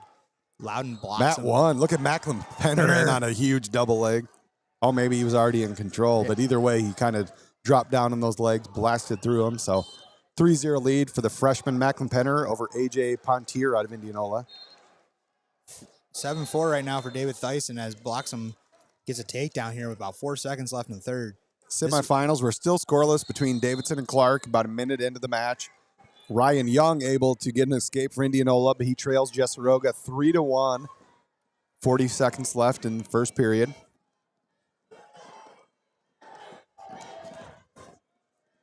Once again, a reminder to the coaches of our semifinal. So these matches are almost in sync time-wise, about 30 seconds left in both. Jessaroga into a front headlock, looking to cut that corner. He's on Young's leg, looking to switch to a double. There it is. Justice Jessaroga now leads 6-1, 19 seconds left here in the first period. Jessaroga's a junior, Young senior. Still scoreless here on 4. A lot of feeling out here between these two. Yeah, really no real shots yet as we end the first period between Davidson and Clark. This for sure. I mean, I feel like obviously these two wrestled. They know each other's game really well. They're not going to get real close to each other. They're going to keep distance. But Ja'Cory Clark, man, he can shoot from 10 feet out. Yep. He takes bottom in the second immediately up to his feet. Davidson trying to do something, but right as he thinks he's going to let him go, he gets a stall call. That's a big, big, big stall call. Yeah. Could come into play. So a stall, then a release. So Ja'Cory Clark takes a 1-0 lead early in the second period. We got some blood time over on mat 3, but Jess Rogan leads 6-1. 6-1 Spear. Dyson in on a shot, but not a good one. Ability who gets the 3 there. Blocks him, yeah. Blocks him, sorry. Oh, wow. We got Penner. Oh, Pontier throws Penner to his back. Pontier of Indianola picks up the fall. Young freshman, Macklin Penner, Western Dubuque, was leading in that whole match, but Pontier throws him to his back, and there's the fall. that's tough. That's a tough way to go out, man. He was in control that entire match, but hey, that's why you wrestle, man. You gotta wrestle 7 minutes. Back underway in the semifinals. Jess Roga gets an early escape in the second, takes a 7-1 lead now over Young. Still 1-0 on mat 4. Ja'Cory Clark, West Des Moines Valley, leading Coy Davidson of Fort Dodge. About 48 seconds left here in the second period over there.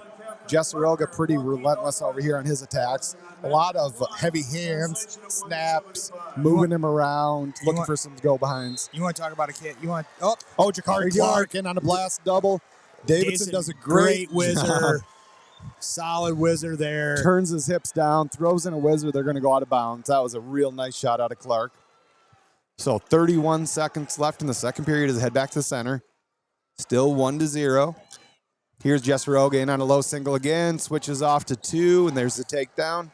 Jess Roga jumps out to a 10-1 lead now. 45 seconds left in the second period. Oh, hey, look, another Southeast Folk wrestler. This is the 7th way to the semifinals. They've already got 5 in the finals. Jess Roga would make it 6. Again, they had 10 total wrestlers in semifinals. We only have 14 weight, folks. Yeah. I don't know Clark, if Billadoo won on the outside or they not. go out of bounds. Still 1-0 in favor of Clark. Man, Clark does a lot of chit-chatting. It looks like he's either talking to himself or his opponent when he's wrestling, but refs aren't saying anything. So There might have been a little graphic of him and Danny Peters getting a little bit feisty at the end of their match yesterday in the quarterfinals. A lot of talking going on. Over on mat 2, Loudon blocks him of Cedar Rapids Prairie, picks up a major decision. He's a state place winner. Davison to his feet. Yep, Davison takes down in the third, immediately up to his feet, 1-point escape. So we are 1-1. Clark again and on those legs as they go out of bounds. So he's really pushing that pace there. Again, Davidson did get warned early in that second period on top for stalling, so that could come into play. Clark's really pushing that pace. We are tied 1-1, a minute 45 left in the third period. Start of the third, Jess Roga is going to go on bottom. He leads 10-1 over Ryan Young. Glued in on here on mat 4, guys. Just a lot of back and forth, back and forth. Remember, Davison's been warned for stalling. Clark, There's a nice shot by Davison. He's got the ankle, or he's got great position here, but Clark doing a great job with the whizzer. You going kick out. Clark turns to a kick out, not able to do Davison's smart, though. Davidson's got a death grip, now trying to move up that leg. He was in on the ankle, he's trying to move up above that knee, see if he can bring it to a shelf, come up with it. Clark doing a good job fighting down to that whizzer, tries to kick out again. Davison holds on, cuts across. He sat Clark to his butt, reached out, missed Davison the other ankle, and Clark clears out. They go out of bounds. Davison was not letting go there. Ooh. He did for just a split second. He sat Clark, went to pull that other ankle, but he missed. Good ride here out of Ryan Young on 3. Jess Roga still on bottom, but Young does trail 10-1. There's a minute 14 left in the third period there. We are down to the final 45 seconds on 4. We talked about this is one of those matches to watch. We are tied 1-1 in the third. Oh, beautiful Ja'Cory peek Clark. out. Nothing. Man, that was a slick peek out there. It was, but I think Davidson saw it coming, was able to just get his leg back before Clark even got to it. So 25 seconds now. Still 1-1. We've seen a few overtime matches. We might get another one. We're at 144 pounds here, Class 3A semifinal action. Jess Roga still on bottom. Young putting on a good ride. 45 seconds left. 10 seconds left. Oh, he tries an assassin, but nothing doing there. Now Jess Roga's squared up. He's still got his head underneath, so he's still on bottom, but he's got to look to try to come up to his feet here. We go to overtime here. This is where these boys want to play probably. One big shot from either one of these guys could make end this match. Clark, nice read. They're waiting. Yeah. Clark's all of a sudden couple half moving. shots. Yep. Davidson tries to shoot, but can't get through his hands. Reattack from Clark. Davidson gets his hips back though. We are going to come back to our feet squared up. Davidson got an underhook on the right side, kind of an over-under, but Clark's head's underneath. There he pulls his head out, but only 30 seconds left in that first overtime. There's another kind of half shot for Clark. I don't know. That was like a 3/4 shot. Davidson takes a bad shot. Nothing yet. Clark. Nothing yet. They're not calling anything yet. Oh, that's got to be 3. No. Oh, Davidson just rolling around. Fight. Clark's in a great position here, but Davidson fighting. Oh, my goodness. Nothing. Oh, my goodness. Wow. Oh, Coach Whelan is beside himself. Coach Whelan going over to argue. The refs talking. It really looked like maybe Jakari Clark had that, but Davidson just did not stop moving. Just moving, so he never got set up to the point where they could really see it. He was just constant roll, move, turn. Oh, my goodness, you don't get any closer than that. Man, you want to talk about... Woo!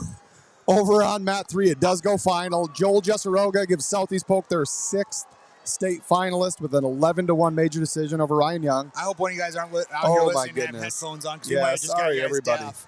Holy what smokes. a scramble. So we're going to head to the second overtime rideouts. Coach Whelan still in the ref's ear. He has I don't know. I'd like to see the replay of that. Man, that was probably a 15-second scramble at least. Oh my goodness. So we're going to head to the second overtime. Again, we have 2 30-second periods. Davidson's choice. He's going to go bottom here to start the second overtime. Clark with a tough ride. Breaks the hips right away. Yep, got tight waist. Davidson coming up to his feet. Clark looks there. Nice. He lifts. Kind of puts David. Oh, we're going to get a locked hands call. Locked hands and one. No. And one. Oh, no. So Davidson able to roll out of it. Whelan's gonna be fighting these refs here tonight. Oh, my gosh. So that's 1 and 1. So 1 locked hands, 1 escape. Coy Davidson leading 3-1 after that second overtime. Again, we'll have another 30 seconds. Jakari Clark's choice, but he trails by 2 now. Whelan over there arguing again. Clark almost had that takedown in the first overtime. Now he gets called for locked hands by the assistant official over there on the edge. And that's his job, mind you. The assistant official is really trying to watch things like that, those illegal moves. Oh, wow. So Clark's not even going to bother him bottom. I like this call. Yeah. You're down 2. You need to take down. Even if you can escape, you need to take down. So don't waste any time on the bottom. He's going to go neutral. We've talked about Clark as explosive as they possibly come. What's the ref? The ref's like, are they making him go bottom? He looked like he told him neutral, but he's going to waste time on the bottom here. Clark immediately explodes up to his feet. I don't like that. I don't get it There's either. a return from Davidson. Clark back up to his feet. Now he's out. So 1 point escape. Look at Clark. He tried something big, but Davidson saw that coming. He didn't need to do a throw. No. You don't need to throw. So Coy Davidson puts him on his back now. He's going to bust this wide open, but what an incredible match. There's some jawing going on here between the coaches, officials. Coy Davidson gives a little fist pump to the Fort Dodge crowd. He's headed back to the state finals. What a freaking match, man. I told you before it started, I thought that was one of the best matches of the entire day, and it lived up to the hype, man. Wow. Whelan's won. He wants heads. Yeah, he's won heads. They're going to have to separate him from that official over there. A few officials jump out here. So it ends up a 10-2 major decision for defending state champion Coy Davidson out of Fort Dodge. Man. Whew. He's still going. Oh, now Coy Davidson's going after Coach Whelan. Oh, they shake hands, though. Thank goodness. Thank goodness. It looked like they were coming at each other, but they come in for a handshake. I will give Brett Whelan gets a little tempered at times. A great, great guy. Coach Whelan would never do anything like that. Don't get me wrong there. Nothing but love for Coach Whelan, but there was a lot of fire, and he's got reason to be fired up. That was an absolutely bonkers match. He does go over and give Coy Davison a handshake. Oh, my goodness. I don't even know what to say right now. Again, on the other mat, we didn't pay as much attention at the end. It was a dominant win, 11-1. Joel Jesseroga, Southeast Polk, gets their 6th state finalist in 7 weights. So again, Coach Agnes just going to plant himself in the corner tomorrow night. Oh my goodness, what did we just see? I'm going to have to use the bathroom. You do that. I'm going to try to, we got a little bit of break here, but 144 pounds. The state finals will be Joel Jesseroga, Southeast Polk, against defending state champion Coy Davidson out of Fort Dodge. Whew.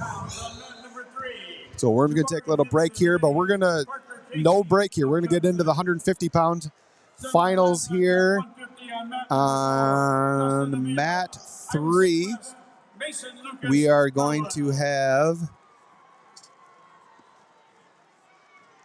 number 1, Jabari Hinson out of Ames. He's going to be taking on the youngster sophomore Parker Casey out of Johnston. Parker Casey comes in ranked 5th. Over on mat 4, Justin Avila, number 3 ranked out of Iowa City West.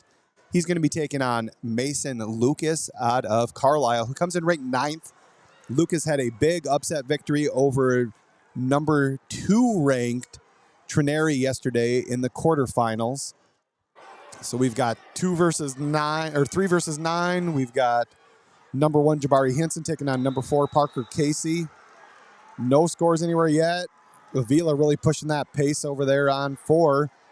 Good to see. We talked about yesterday his brother Robert Avila over there in the corner. He was a 3-time state champion.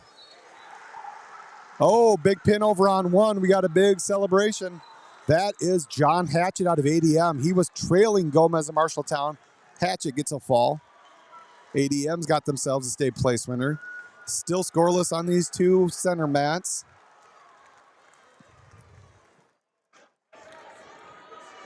So we're at 50 seconds left in both of those. We're at 150 pounds, Class 3A action. Still scoreless. Jabari Hinson Ames, Parker Casey Johnston on mat 3. And on mat 4, Justin Avila out of Iowa City West taking on Mason Lucas out of Carlisle. Now wrestling on mat number 1, Consolation at 215. Braden Williams, Waukee Northwest. Joseph Bunchie. Over on mat 6, Rafael Atuma, Iowa City High, picks up a 26-10 technical fall over Harrison Tripp and Norwalk. So Atuma, Iowa City High, is going to be a state place winner. Class 3A, so 106, 113 pounders. Stand ready. Over on, where are we at here? Oh, still scoreless. First period's going to come to close on mat 4, Avila and Lucas. Going to head to the second period. It's going to be Lucas's choice. He's going to defer. Avila's going to go on bottom to start the second period. Also scoreless with the first period winding down on 3, Jabari Hinson Ames, Parker Casey out of Johnston. Over on mat 1, we got my main man, Bryce Fisher, in the corner for Joseph Mongi out of Lewis Central, taking on Braden Williams, Waukee Northwest. Again, those outside matches are what we call the blood round. Got to win it to stay in it. You win, you're on the podium, top 8. You lose, you're going home. So end of the second period on mat 3, still scoreless. Jabari Hinson's going to take bottom to start the second. Over on mat 4, Justin Avila was able to get a quick escape to start the second period. So Avila now leads Lucas by a score of 1-0. Parker Casey, the sophomore, putting on a real good ride. He's got number 1 Jabari Hinson flattened out, completely head on the mat. Casey's got a leg in, looking cross body, but he gets a little bit high. He gets himself extended. Hinson looking to come out the back door, and he does. There's a 2-point reversal for Hinton. Just when Casey looked like he had him flattened out, he kind of got himself off to the side, kind of got his hips slid off of him. Hinton able to come out the back door and get a 2-point reversal. So minute 14 left in that match. Hinson now leads 2-0. Over on mat 4, we're in the second period. Oh, Avila working underhooks. Avila's been just relentless in attack. There's a stall call on Mason Lucas out of Carlisle. First one's a warning. If he gets another one, that'll be a point, but still a 1-0 lead. 42 seconds left in the second. Justin Avila out of Iowa City West. And we're back. Woo!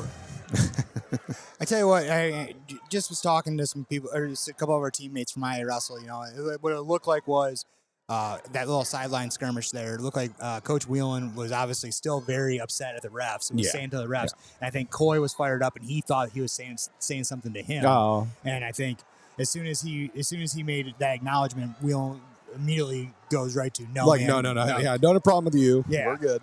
Yeah, so good for him. Looks like Avila. Saturday Night Ride on a Friday with the fall. Boom. He is fired up. Big brother Another in his corner. Avila in the state finals. Iowa City West. Justin Avila with the fall over Mason Lucas. There's 1 second left on the clock in the second period. Wow. Right at the end of the period. Justin Avila heading to the state finals. Tough win there. And as we're saying, Jacoby Hinson. Jabari. Jabari Hinson's looking for some near fall against Parker Casey out of Johnston. There's only 7 seconds left there. I'm not sure if he's quite gotten a count yet. He's close. Looking to step over, but Parker Casey does a great job battling out of that. So it is still only 2-0 lead for Jabari Hinson as we head to the third. It's Casey's choice, but he just got ridden for about, I don't know, minute 15, minute 30 there, but he is going to try the bottom.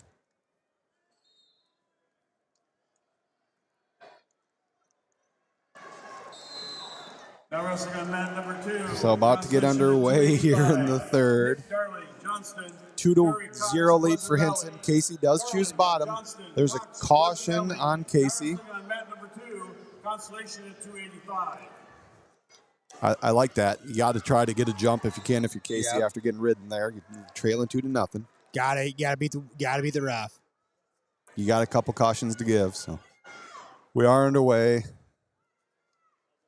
Casey just kind of still in that we're gonna have referee's position. Jabari Hinson looking to put in a leg there. He gets him stretched out, flattened out. We're gonna have a banger on mat 4 coming up. Nolan Feller's taking on Boz Diaz. Nice.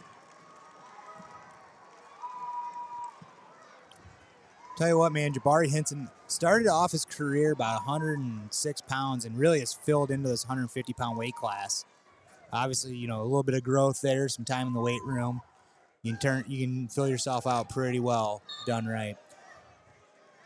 Man, 3A's getting a little spicy here this morning. We're having some fun up here. Oh, Jabari Hinson still putting on a great ride, man. Hey, 1A, 2A, you guys got some shoes to fill, dogs. Parker Casey flattened out on the mat here. Man, I don't know. I think with a 3-point takedown, you get ridden like that. I think you almost have to go neutral a third. A takedown could win it for you. Yeah. Instead, they tell Casey to go down, and he's getting ridden hard here again in the third. That 3-point, here's the thing, that 3-point takedown, it really does kind of get rid of that what we call auto one, you know, being on bottom. As we say that, here comes Casey up and out. But he wasted a minute and a half. He's only got 27 seconds left here. And he's going to try chasing. He Yep. should just went on his Hinson feet. knows it's coming. Hinson has not been warned either. Sometimes you got to, you know. There's a shot from Casey, but from a million miles away. Can't clear the arms. Can't clear the head. Hinson just going to kind of circle. He knows what situation he's in. Bad shot from Casey. Hinson pulls him into front head, but Casey looking to cut that corner. He's got to try to do something with it. Ooh, he's running out of real estate on the edge. Oh. Great fight out of Casey. He tries to cut that corner, drag him down, but he can't. Time's going to run out. These are good matches, man. That's a good fight out of the youngster. Casey, only a sophomore. Another sophomore. He'll be back. But Jabari Hinson out of Ames gives Ames another state finalist. 2-1 victory there in the 150 pounds. Over on 6, Cam Smith out of Butte Hempstead. He's currently up 6-1 on Jace Tippett. Kind of building that lead there for the senior. He was a blood round guy last year. Over on mat 1, Joseph Mongi out of Lewis Central. This guy started wrestling 2 years ago. Big old bruiser, 215 pounds. He's up 9-2 in the blood round over Braden Williams out of Waukee Northwest.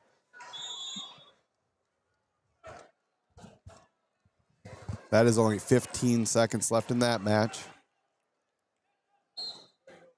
So we got a little bit of TV time out here before those 157-pound matches. So real quick, run around. Mongi, Lewis Central we just talked about with a 9-2 lead. Only 10 seconds left. Over on mat 2, we're at heavyweight. Nick Darling Johnston, Kerry Cox out of Pleasant Valley. Cox with a 1-0 lead. Mat 5, Nick Milburn of Newton. Carson Slora of Indianola, still scoreless in the first. And on mat 5, Camden Smith beat Kempstead with a 7-1 lead. And there's a win for Mongi, 12-3 major decision. Lewis Central with another state place winner at 215 pounds. Good win for Mongi there. Pretty crazy to start wrestling in high school. He's a state place winner now. Southeast Polk's now up 100. That's it? Yeah. 100. 100 points. Penn State stuff. Penn State stuff. Look at that. There's quite a reference for you. But you're not wrong.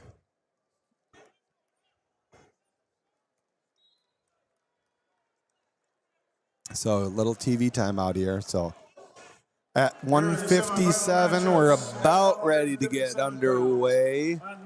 We have got number 1 Max DeBolt out of Ankeny Centennial. Going to be taking on number 4 Pontier, Jake Pontier. There are 2 of them out of Indianola. And on mat 4, we're going to have number 2 ranked Boz Diaz, Waverly Shellrock, taking on number 3 Nolan Fellers of Bondurant Farrar. So once again, we got 1, 2, 3, 4 going chalk here. Diaz returning state champion, going South Dakota State. Nolan Fellers has been in the hunt here the last couple years. Down on 6. Hempstead today, they go 4 for 4 with medals in the blood round Nice and round the there. semis. Good round for Coach Haas and the crew. Max, pin for Pleasant Valley at heavyweight. Big Kerry pin. Cox is going to be a state place winner. Back to semifinals underway. Oh, excuse me there. Max DeBolt, Ankeny Centennial, does get an early takedown, 3-0 lead over Pontier. Still scoreless on 4, Fellers and Diaz. DeBolt looking for some near fall here. He's got a tilt. He's got his 4 swipes. He's going to come back over, let him go. There's Start 4 over near again. fall, 7-0 lead. Only a minute into that match. Max I tell you- DeBolt, Ankeny Centennial, and You guess what? Sophomore. Sophomore. Tell you what, man, DeBolt this past 11 months Yeah. has just racked things up. Preseason nationals, Fargo All-American. Hey, and you know what? There's a reason he's number 1. He has wins this year over both Diaz and Fellers over Yes. there at the same tournament at the Ed Winger over in Urbandale. We're already back down. We're rolling already down the Holy outside. smokes, we got another Weston Porter sighting over on 2, so rolling right back. Again, that next round of Consolations, there'll only be 2 matches per weight. What that's going to decide is you lose that match, you go for 7th and 8th tomorrow. You win that match, you're in the top 6. You will face somebody who loses the semi-final match to decide between 3rd and 6th. Looks like more near fall for DeBolt. Another tilt. He's going to take an 11-0 lead into the second period over Jake Pontier out of Indianola. Mat 4, we are still scoreless late in the first period. Fellers and Diaz.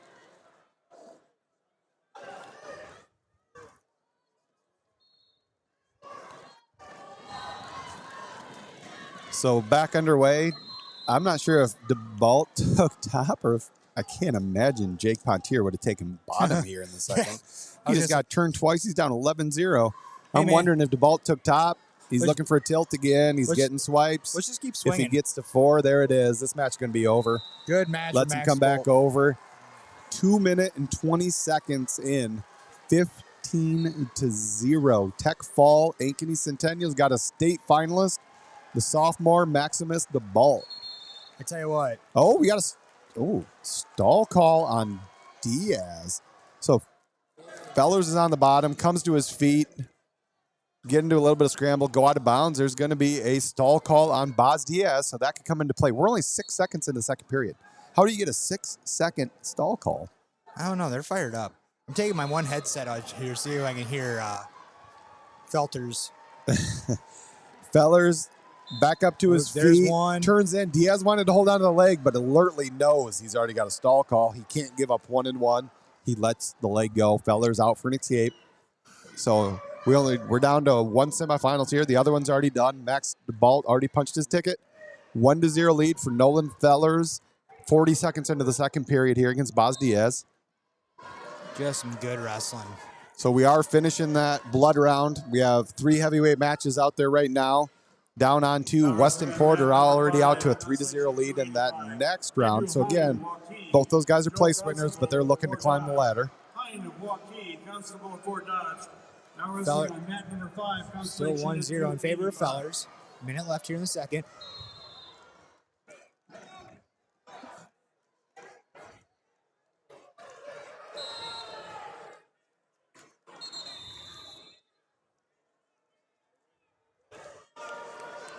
I'm surprised we have not heard anything out of the head table asking Coach Whelan to come to the head table, but hey, man,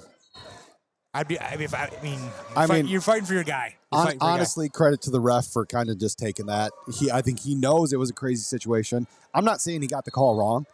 It was close. Either way, it was super close. That's a human element. It is what it is, but I kind of like if they let Whelan air a little frustration there. This is the state semifinals. Kids' dreams on the line. Yeah. It is what it is. Clark is a senior, correct? Yes. Okay. Yeah. So obviously, that's your whole goal for the 1 year just goes down in flames and on something questionable. So the second period is going to come to a close on mat 4. Still a 1-0 lead for Nolan Fellers out of Bondurant Farrar, but it's going to be Diaz's choice. Boz Diaz, Waverly Shellrock. He's going to go bottom to start the third. So not a lot of action going on down there.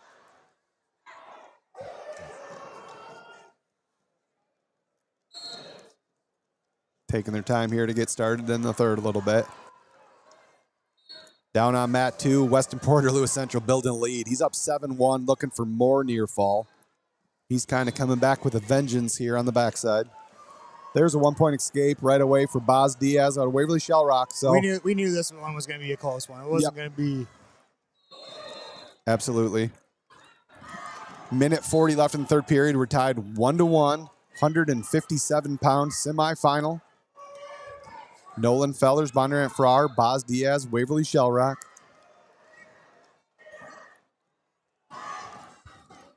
Whitcomb in the corner there. Diaz is backing Fellers up to the outside. He wants to stall him back. But Fellers does a great job. Turns in, actually shoots Diaz off the mat. So back to the center we go. Minute 17 left here in the match. 1-1. Not a lot of scores in those 3 heavyweight blood round matches. Nobody's above 1 point. But Weston Porter leads 11-2 down on mat 2. Diaz in on a shot. Low single.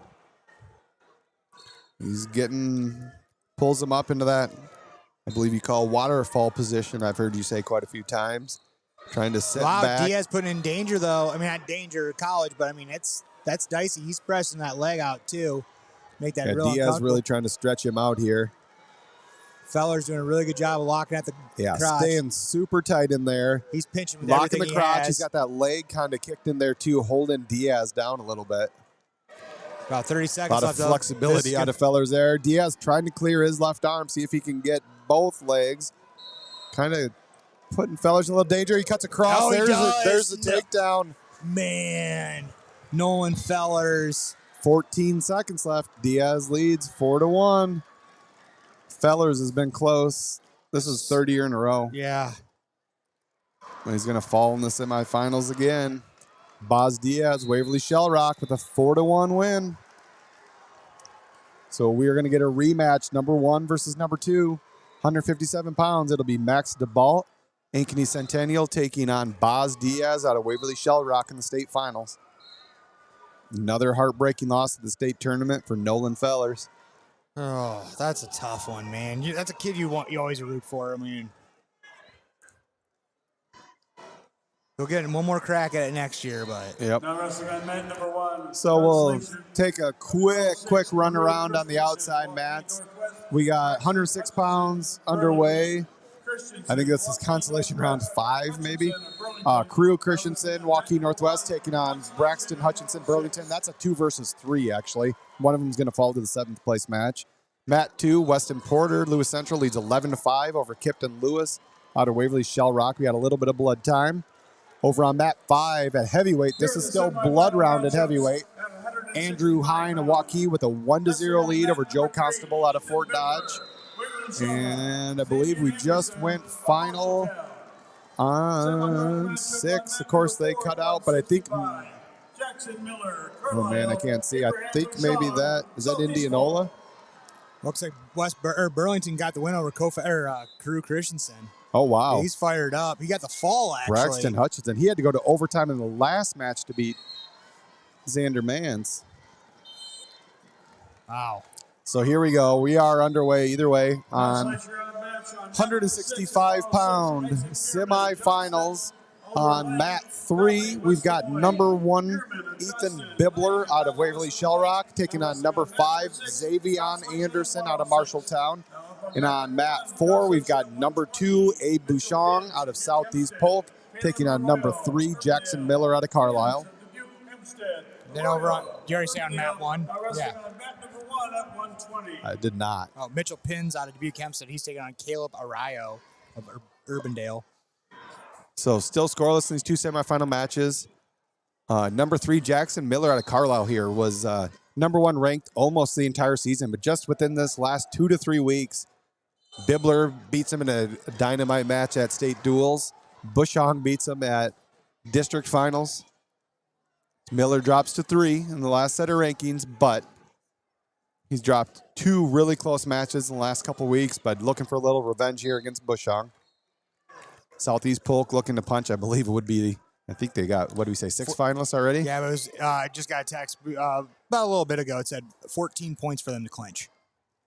So Southeast Polk closing in, looking to clinch. And you still got Cooper Martinson. You still got Holden Hansen on the backside. Yep. They still got some gunpowder here. Weston Porter picks up a 16-6 major decision down on 2. Still scoreless.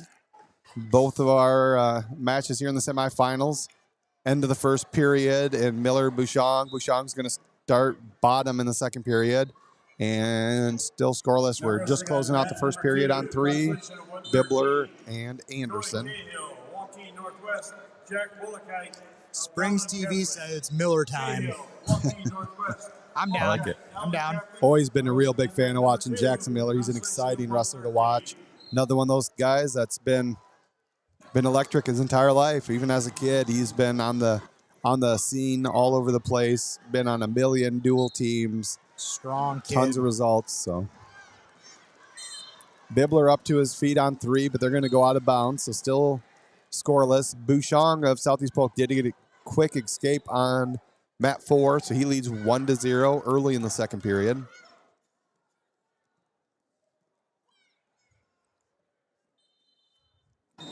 Oh, caution on 3. That's going to be on Anderson on top. Still 0-0.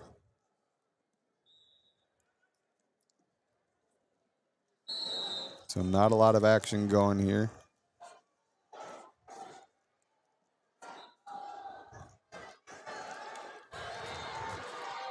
Anderson looking to try to get a cradle there, but he didn't really have it. So Bibler able to come up to his feet, get that top hand, come out for the escape. Just as we say that, Jackson Miller, Carlisle with the takedown over on 4. Putting on a tough one here. Yeah, Jackson Miller out to a 3-1 lead now. 45 seconds left in the second. He has got Bushong all stretched out, flat, looking for that far arm. Bushong able to clear the arm, but he is flat down on his belly. We're going to go out of bounds on mat 3. Back to the center on their feet. Ethan Bibler, number 1, Waverly Shell Rock with a 1-0 lead over Xavion Anderson of Marshalltown.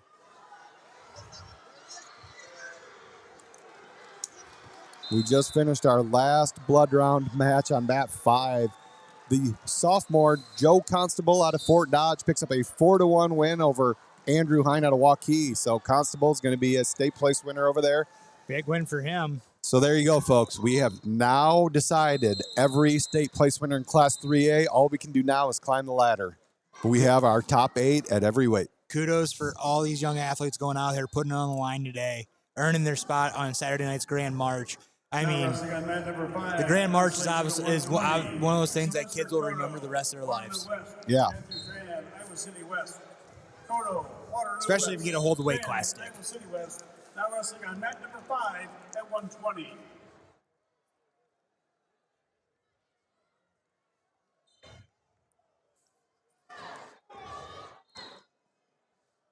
So we had a little blood time over there on 4. Bouchon did get an escape, so it's 3-2 lead for Jackson Miller after the second period. Miller's choice, he's going to start bottom in the third. 3-2 lead. Over on mat 3, the second period's winding down. We are going to head to the third period with Bibler leading 1-0, but Anderson's going to get his choice. Return your coach and wrestler information sheets for the finals. Oh, Jackson Miller gets the escape, back in on the leg, and there's another takedown. So Jackson Miller Carlisle builds his lead up to 7-2 over Bouchon. Wow. Miller looking explosive here. Always has been, but he's putting it together when it counts in the state semifinals. He's putting a hard ride now on Bouchon. He's got him flattened out again. Minute 20 left in the third period. Jackson Miller leading 7-2. Over on mat 3, Anderson was able to get an escape to start the third, so that's 1-1. Number 1, Bibler. Number 5, Xavier Anderson out of Marshalltown. Tied 1-1, minute 40 left in that match. We are at 165 pounds, Class 3A semifinals. More blood time over there between Miller and Bouchon, I believe. Not even sure who's bleeding, to tell the truth. They're kind of wiping them both off. Still 1-1 on mat 3, just over a minute left. Bibler and Anderson. Now Bibler pulls him down in a front headlock situation.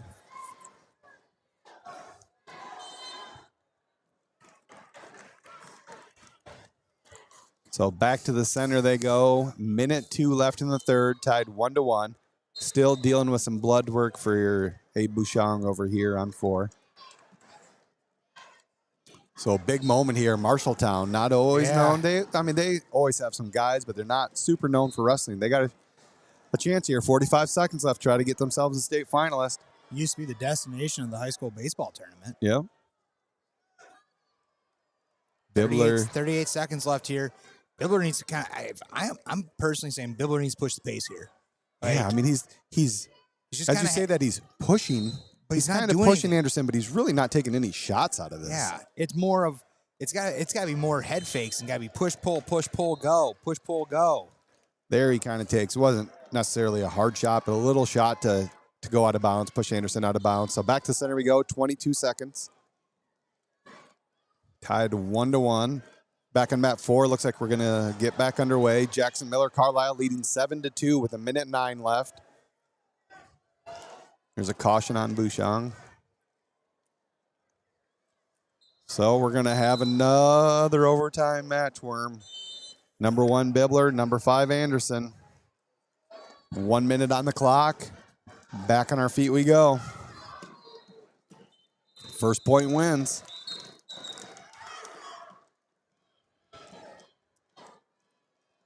Again, I'm not sure either of these guys has taken a real legit put it all in the line shot. You know, we've had some head fakes, we've had some half shots, but until somebody commits, and just as I say that, Anderson takes one of those kind of half shots, immediate re-attack by Bibler. He's in on a leg, but Anderson's going to crotch lift, take him right out of bounds. So no points. Back to the center we go. 35 seconds left in the first overtime. Mat 4, Jackson Miller still putting on a heck of a ride on Abe Bouchon. Just over 30 seconds left there. He's got a leg in. Bouchon is absolutely flat on the mat. Wow. Jackson 7-2 Miller lead for Miller. going to give himself a day for Saturday night, barring anything crazy here. So 15 seconds left on mat 3 in that overtime match. Bibler and Anderson. Again, not a lot of. Oh, we got some good action down here on 5. Sylvester Coy just gets a stall call on Matthew Tran, and that's only a 1-0 match. So there's the end of the first overtime. So now we'll go to those two 30-second rideouts. It's going to be Anderson's choice. He's actually going to defer the first one. I'm not sure why you defer. To me, I'm going to go down now when I got a little bit more energy. But Anderson defers the overtime 2. Bibler's going to go on bottom, but just as we say that, I think we're going to have a little blood time. So Bouchon was able to get an escape on 3, but there's only 2 seconds left. Miller leads 8-3. Back to the center we go. Bouchon tries a shot. Miller saw it coming. There it is. Jackson Miller pumped up. Get hyped up, Carlisle. Jackson Miller with an 8-3 win to reach the state finals, 165 pounds. Looks at his coach and looks at he says, "This is my house." Again, Bouchon just recently defeated Miller. Miller, pretty dominant performance there in the semifinals. Oh, Bibler tries to turn back in. Again, this is 30-second rideouts. Bibler started bottom. Anderson, great job covering his hips. Bibler comes up to the feet. They're going to go out of bounds. They can just call stalling, though. I think they're saying Anderson maybe pulled him out of bounds. So back to the center we go. Still 1-1. 18 seconds left in this second overtime period. Bibler just kind of holds position. Now he gets chopped down, though. Anderson's got him down, flat in his belly. Working on a little chicken wing there on the outside. Head in the armpit. 5 seconds, 4. Oh, wow. What a ride for it. Xavier Anderson gets the ride out in second overtime. Now it's his choice. He's going to go down. So just as I said that I don't know why you defer the first overtime. All Anderson does is rides him out. Yep. 30 seconds. Anderson gets an escape. It's still not over. They will finish the entire 30 seconds. Anderson tries a roll. Nothing going. Bibler follows him through. Anderson up to his feet. Bibler's going to drop down on a single leg. Still really tight in those hips, but they're still on the feet. You got to be getting close to a stall call here. Marshalltown's calling for it. Bibler drops down, drives him out of bounds. I say he did a really good job of, instead of hanging on to the leg from behind, he turns around and readjusts. Kind of, it makes himself look active, and I don't blame him for it. Yeah, so I think technically the rule is you don't have to have them back down in 5 seconds, but you've got to be attempting to take them down. Oh, Anderson tries another roll. Anderson gets the reversal. There it is. Xavier Anderson, number 5. Waverly's trying to say time's out. No, there was 7 seconds on the clock. Yeah, there was time. There's still. Oh, there you go. They stopped wrestling. You're supposed to continue that time. Oh. Bibler was kind of clearing his hips there. I'm not sure why they stopped it. So reversal for Xavier Anderson. Still time on the clock. For some reason, they stopped it. Yeah. So now, okay, so that strategy kind of bit him in the butt. That actually, yeah, I don't know. But now, hey, so I'm 7 Bibler. seconds left. Your Bibler's on the bottom. Start trailing rolling. 3-1. He's up to his feet. Yeah, I don't know. I maybe would have tried to roll there. So Anderson lets him come up, cuts him loose, circles. Wow.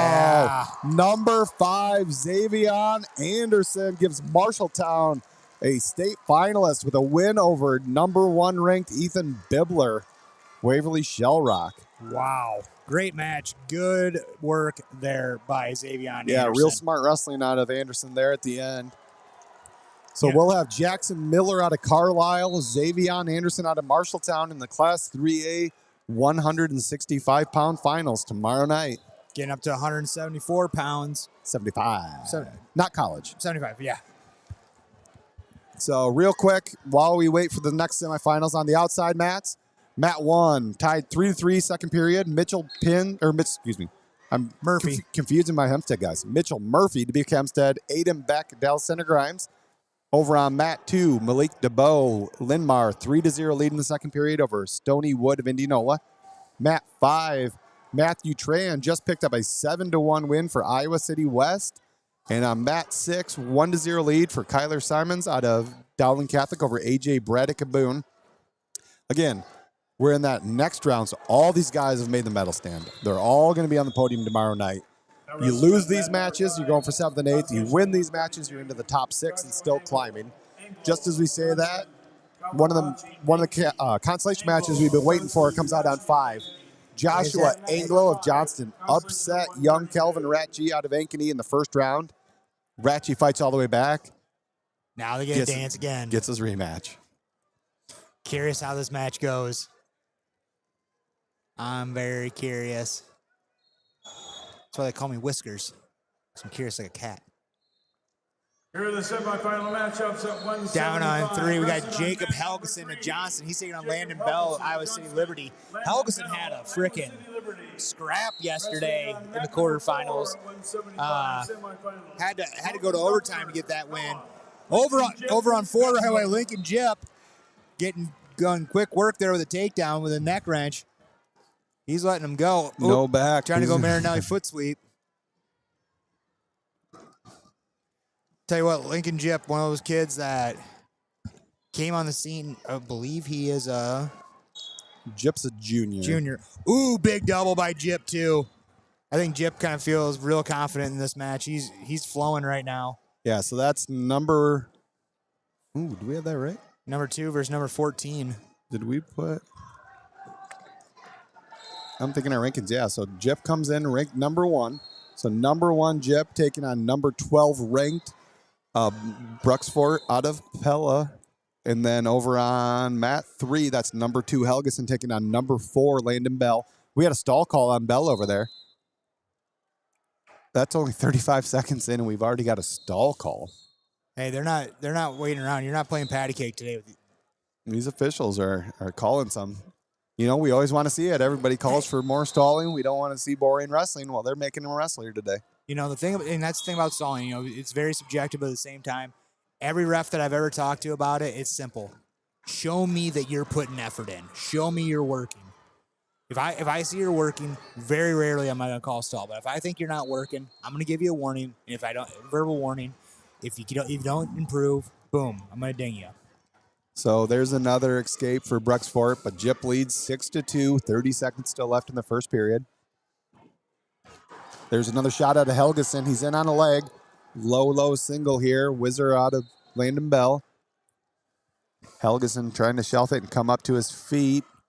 He's got it super low on the leg there. And now he comes up looking for the head. Bell doing a good job fighting, but that's got to be 3. Yep. He got both legs. Nope, they say no. Oh, my goodness. Interesting call there. So Bell's on his hip. Helgeson's got both legs. No points awarded. I'm not sure what anybody else thinks about that one, but that's kind of a head scratcher to me. Oh, no, they did give the takedown.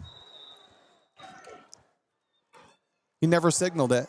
Looked like he didn't give it, but now it's 3-0. So there we go. We head to the second period. 3-0 lead for Helgeson. Jip just putting on a show over there on mat 4. Excuse me. Now up 12-2. 4 takedowns for Jip so far. Still 1:37 left in the second period. Jip now out to the side. Oh, looking to go assassin. You're already up 10. I don't know that I want to try that risky of a move. He gives up 2. There's no reason Lincoln Jip. He's just... So Bruxfort with the reversal. I know you want to be flashy, but this is state semifinals. These are tough dudes. You just got to wrestle. Do the stuff that you brought to the dance. No need to be a highlight reel right now. Yep, so Bruxfort gets a reversal, but Jip still leads 12-4. 1 minute left in the second period. I mean, you think about that. You know, we've been saying it a lot. Don't get greedy. Yep. You know, we saw it yesterday with Hud Turner out of Linn-Mar winning the match. He goes in for a carry. Should have had the got the takedown, but tried looking for the fall, got rolled to his back and got pinned. Yep. So over on 3, Helgeson did get an escape to start the second period. So Helgeson, defending state champ, now leads 4-0. Real quick on mat 5, the one we've talked about in the consolation side of things. Anglo-Johnston with a 1-0 lead over Kelvin Ratchie. Not a lot of action going on currently in the semis.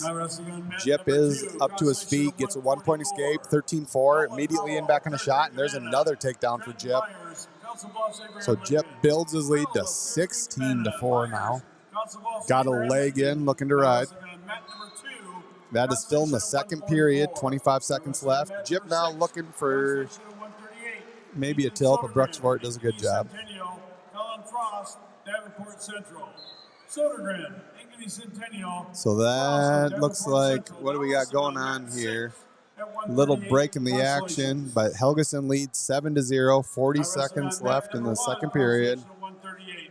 Nicholas Wise, Marshalltown.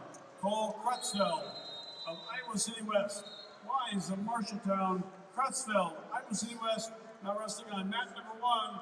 Consolation at 138. Not sure what the break in the action here is. It looks like Jip gets the tech fall. Looks like Landon Bell's coaches are arguing something, but yeah, 19-4, tech fall. Lincoln Jip, number 1 out of Bettendorf, heading to the state finals at 175 pounds.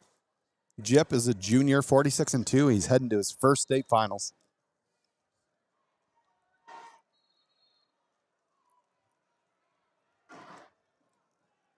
Got a little scramble down here on 3. Man, Helgeson, just power.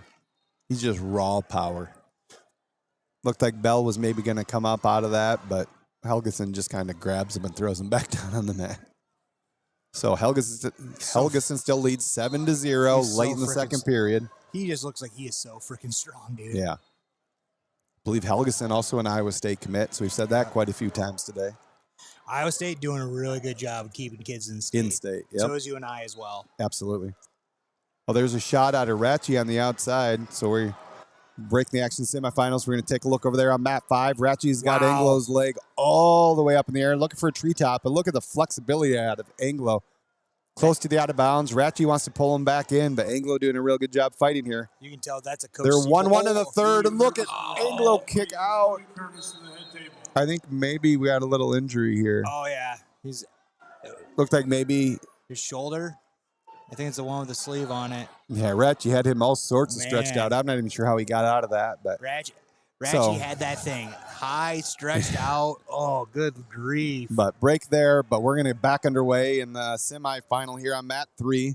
Minute 40 left. Jacob Helgeson and Johnston, defending state champion with a 7-1 lead over Landon Ball out of Iowa City Liberty.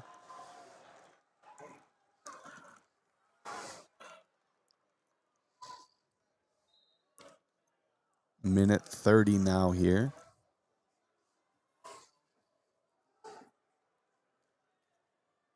Not a lot of action currently on our feet.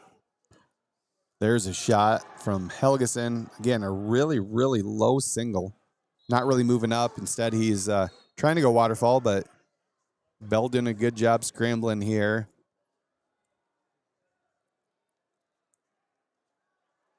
They're in quite a weird position out of that scramble. Bell's got his hips high now. Looking to kind of cut that corner. He's got his leg over Helgeson's head, though. Helgeson kind of holding on for dear life. Oh, there's over on 5. Ratchie with a big takedown, near fall. Good. Ratchie throws him to his back. Solid bounce back for Ratchie, man. Not over yet, but he's up 8-1 late in the third. Here comes now Helgeson, kind of gets his head up, comes out of the back. Waterfall, looking to turn. Hard turn, might get a takedown, but nothing doing yet. Good scramble out of Bell here. 27 seconds left of that match. Now both guys coming up and out of that. Great scramble out of Landon Bell here. Still no points awarded. Unfortunately, it's wasting a lot of time. Oh, I thought maybe he had 3, but nothing. Still scramble. They're going to go out of bounds. Only 6 seconds left. Over on that Consolation side, Calvin Ratchie gets his revenge. 8-2. So 5 seconds left here in the semifinals. Nothing's going to happen here. Jacob Helgeson, Johnston, back in the state finals at 175 pounds with a 7-1 win over Landon Bell. So we will see a rematch. For the third time? Jip. Yep. They've split matches this year. Lincoln Jip Bettendorf. Jacob Helgeson Johnston will be in the state finals at 175 pounds. 1 versus 2. Brian McComb is our dog today. Just said, hey, all in the chat, help IA Sports out and therefore help wrestling in the state. Hit that like button. We have 119 people with only 7 likes today. Guys, click them likes. Let's get those numbers up. Everyone, get those numbers up. Let's go. Let's see how fast we can get. Let's see how fast we can get to 50. And 3, 2, 1, go. Come on. I think you're You might be sorely disappointed here. Not a lot of people give those likes. Oh, okay. Anyway, Okay. little break in the action before we go to 190. We'll do a quick once around on those 4 outside mats. Again, these guys are all place winners, just trying to climb the ladder. Mat 1, we have a technical fall, just went final. Cole Krutzvelt out of Iowa City West, 18-3 over Nicholas Wise of Marshalltown. Wise will now wrestle for 7th. Krutzvelt's going to climb in the top 6. Mat 2, end of the second period. Nolan Howell, Clear Creek Amanda with a 7-3 lead on Trenton Byers out of Council Bluffs, Abraham Lincoln. Mat 5, first period action. Sebastian Soto, Carlisle, 3-0 lead over Duncan Harn out of Bettendorf. And over on Mat 6, late in the second period, Colin Frost, Davenport Central with a 10-6 lead over Ethan Sodergren out of Ankeny Centennial. Whew. Hey, we just shot 9 likes for me to get them going. There you go. We're firing up the crowd here. We're firing up the band. Woo! So, again, we got a little TV break again, but just about to get underway here at 190 pounds. On mat 3, we're going to have number 1, Asa Hempstead Carlisle taking on number 3, Braden Coaster out of Bettendorf. We already saw Coaster's brother TJ punch his ticket to the finals. Over on mat 4, we have a quick takedown. Cole Martin, number 6 out of Ames, with an early takedown on number 2, Kane Teagues out of Urbandale. So Martin had a big win yesterday, knocked off number 3. Now he's looking to knock off number 2. He's out to a 3-1 lead. I tell you what, man, Kester and Hempstead, I mean, Kester being the 4 seed, I mean, this is going to be, I bet this is going to be just a scrap. Yeah, absolutely. Both these two are studs. Hey. I'm pretty sure Hempstead beat him at state duels in a good match. But what grade's Braden Kester in? I think he might be a sophomore. I'm pretty sure he's a sophomore. 190 pounds. 109-pound sophomore. Oh, nice shot out of Hempstead. He's got leg elevated, looking to switch off to 2. There it is, 3-point takedown. Asa Hempstead, Carlisle takes a 3-0 lead halfway through the first period over Braden Kester.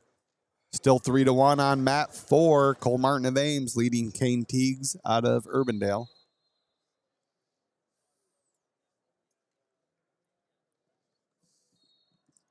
So again, we're at 190 pounds. We're down to our final 3 weights of semifinal action here in Class 3A. Now Teagues in on a shot. Martin doing a good job getting his hips back, squares them up, comes up to their feet. Little scramble here on the edge, but I think, no, they're real close there. They're going to go out of bounds. So no score on that little flurry. Cole Martin still leads 3-1. Over on mat 3, Kester was able to get an escape, but he trails Asa Hempstead of Carlisle 3-1. I'm feeling kind of lonely here. Southeast Polk hasn't had a finalist in a couple weights. Oh, sad story, really. Still got 2 more guys to come. Those last 2 weights, we still have Holden Hansen, Cooper Martinson. And now, by the way, we're going to, and coming up here, I mean, as much as we're excited about these matches here, mat 3 and 4, if you guys haven't got a chance to watch Straight Sean Ross yet, A, you've been living under a rock, and B, you're about to. Wow, down on mat 1, we just had a tech fall in the first period. Isaac Brule, Ankeny Centennial, 22-5 over Brady Rissman in Western Dubuque. That was a rematch of the round of 16 from Friday. So, how about mat 6, 19-12 right now?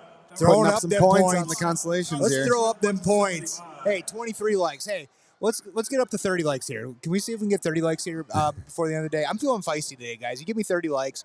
Lars is going to sing the national anthem of Canada, and once we hit 30 likes. That'll be not on the air, though. That'll be down in Buzzer Billy's. Over on mat 3, both these matches are underway in the second period. Mat 3 still a 3-1 lead for Asa Hempstead. Over on 4, start the second period. Kane Teagues able to get an escape and then a takedown. So big swing of things over on mat 4. Kane Teagues really starting to get after it here in the second period. We're 1 minute in. Teagues now leading Martin 5-3. Hempstead still putting on a good ride there. He lets Kester go. So another point for Kester, closes the gap a little bit, but 3-2 lead for Hempstead halfway through the second period. Hey, Lars, we're at 28. You better start warming up them vocal cords. I think I'm losing my voice. I should probably save it for the next two. Got 30 likes. Thanks, guys. So Teague still riding Martin pretty hard over here on mat 4. He's got him flattened out. Martin's head on the mat. Teague's leading 5-3. 45 seconds left on mat 3 here in the second period. Hempstead still leads Kester 3-2. Kester with a big underhook, looking to drop down, but a reshot. Beautiful job of Asa Hempstead. Dropping in on those legs, just changing his levels. Pops to both legs, pulls him out. Another takedown. Asa Hempstead extends his lead to 6-2. 29 seconds left in the second period. He's head back to center. Great job. Retack out of Hempstead. We got a stalemate over on 4. They're going to head back to the center. 12 seconds left in the second period. Kane Teagues of Urbandale with a 5-3 lead over Cole Martin of Ames. He's got him flattened out again, so it looks like we're going to head to the third. Oh, just to say that, Teagues looking for a till. Not quite going to get it. But they're going to head to the third period. Teagues leading 5-3. Martin's choice, but he did just get ridden pretty hard, so Martin is going to go neutral. He did get the first takedown in this match. Only trailing by 2, the 3-point takedown. A lot can still happen here. Yeah, a lot can happen. I do look down the corner there in mat 4. Looks like they got national champion out of University of Butte, Evan Brown, in the corner. Oh, no. I bet he's a great upper body coach, or upper weight coach. So over on 4, yeah, still 5-3 here, minute 44 left. I tell you what, man, Hempstead has really impressed me. He came on the scene last year when he upset Baby Max, going for his 4th state title in the semifinals. But he's kind of proven right now it wasn't a fluke. That was actually quarterfinals. Hempstead lost the semifinals, didn't even make it to the state finals last year. Are you sure? Yeah, he beat Magana in the semis, or in the quarters. No, he beat him in the semis. It was No, on Friday morning. Go look. I'll look. Quarterfinals. What if I'm right? I'll buy you a beer. Okay. But you can buy me one if you're wrong. Gentleman's agreement. Hempstead beat Magana in the quarterfinals. Did not make the state finals last year. Mat 4, 1 minute left. Still 5-3. Kane Teagues of Urbandale over Cole Martin of Ames. Hempstead able to get an escape on mat 3 early in the second, so he now leads Kester 7-2. Kester now looking over under, but Hempstead more than comfortable up there. Teagues drops in on a leg on 4. Oh, he's got a double, comes up. Great finish out of Kane Teagues. Puts Martin down. That's now an 8-3 lead with 45 seconds left. So Martin jumped out, had the first takedown, led 3-0. That's 8 straight points out of Teagues. Well in control now, 30 seconds left. As I say that, mat 3, Asa Hempstead, another takedown. Hempstead now looking for bonus points. He's up 10-2 against Braden Coaster out of Bettendorf. 45 seconds left there, so we're winding down both these matches. 1 and 2 look like to be well in control. Let's see. It was at 175. 75, I think. Let's see here. I can't wait. This is going to taste good when I'm right. Oh, guess what, bro? Because you're wrong. It was not semifinals. I think you're wrong. It says it right there. I can't see it. Oh, what it's like to be right against Lars Underbaki on a Friday dogbone round. Take your wins. It don't happen very often. Nope. Talking to a 500 wrestler, bro. Asa Hempstead still up 10-2. They're going to go out of bounds. And it's final on mat 4. Kane Teagues of Urbandale, 8-3 win over Cole Martin out of Ames. Great sportsmanship out of Teagues there, going over and shaking hands with the Ames wrestler and coaches. Tell you what, man, sportsmanship sometimes often gets lost. And you Yep. see some of these kids, that their parents raise them right. So we'll call it out when we see it. Great job out of Kane Teagues there. He's a state finalist at 190 pounds, Class 3A. 10 seconds left here on mat 3. Elijah blew it, gets himself a 16-0 win. Wow. Move on to the Consi semis. So there it is. We're going to go final here in the 190 pounds. Asa Hempstead of Carlisle with a dominant 10-2 major decision over Braden Coaster. I think Kester... Yeah, he's been battling a little bit of an injury, but either way, Hempstead looked phenomenal there. Carlisle's got themselves another state finalist. 190 pounds. We're going to see number 1 Hempstead take on number 2 Teagues tomorrow night. And coming up here on mat 3, it's the Drayshawn Ross Show with special guest Kobe Gibbons of Johnston. I should put a little bit more respect, man. Anyone can be beat. It can be anyone's match. Any given day. Any given day, man. So, but I mean, for those that haven't been or anyone that has seen how Drayshawn Ross has been wrestling his entire career, actually, Since he was about 5 years old. since he was about 5 years old. I mean, he has what it takes to probably go down as one of the greatest ever do it. Our too. semifinal matchups at Yeah. 215 Already a 2-time pounds, state champ, wrestling on just a mat number junior. 3, Drayshawn Ross, Fort He took one Dodge, loss Colby as a Gibbons, freshman Johnston. to a 2-time state champion in Semifinal McCray Haggerty. 215 on mat number 4, John Goma, Xavier, Cedar Rapids, Holden Henson, Southeast Polk. It's going to be Holden Hansen of Southeast Polk. He's going to be taking on Gene Nagoma out of Cedar Rapids, Xavier. So Hansen comes in ranked 2nd, and Goma ranked 4th. On mat 3, number 1, obviously Drayshawn Ross out of Fort Dodge, taking on number 3, Colby Gibbons out of Johnston. So again, take down first 14 again we go seconds. scratch. Cut. 1, 2, 3, 4 out here on the mat. Yeah, Drayshawn's already got a quick takedown release. 3-1. No score. 30 seconds in on mat 4. Hansen and Nagoma. So Ross, correct me if I'm wrong. After these What's my matches, name? Oh, sorry, Lars. Man, I'm sorry. That's all right. You're I think talking Drayshawn Ross. Yeah, I get it. I'm pretty sure the first time I met you, I called you Ross too, and you're like, nah, dude. I was like, my Shout bad. out to our man Ross B. Barty. Bartachek, IAwrestle. So another takedown for Drayshawn Ross. So when we clear up the semifinals here, will we move some of these consolation 4th round matches onto? I would assume they 4 and probably will 3 and just to 4. get it over with. Yeah, I mean we're making great time right now. Might be able to get people to get out and not feel like in and out like yesterday. It's going to be close. It'll still probably be noon. We'll be back at 1:30 for 1A, so it's not going to be a huge break. It's better than 12:40 like yesterday. Poor Drayshawn lost with the 3rd takedown. He's now up 9-3 already, 1 minute in. Lars had to rely on a concession stand chicken sandwich yesterday. It was good. It was good. Ooh, another shot, Ross. Gosh. Like he's not even looking for pins anymore. It's No, just like, 4 takedowns here already. Another release. It's going to be 12-4. Still in the first period. 37 seconds left still in the first period. Kind of curious if Coach Taylor caught an early flight up here before the team to take a look at his new recruit. Right. Yeah, Drayshawn Ross recently committed to Oklahoma State. Coach David Taylor. Ross only a junior, though. Still got another year of high school left. Mat 4, we are scoreless as we head to the second period. Holden Hansen's choice. He's going to go down. Start the second period. I'm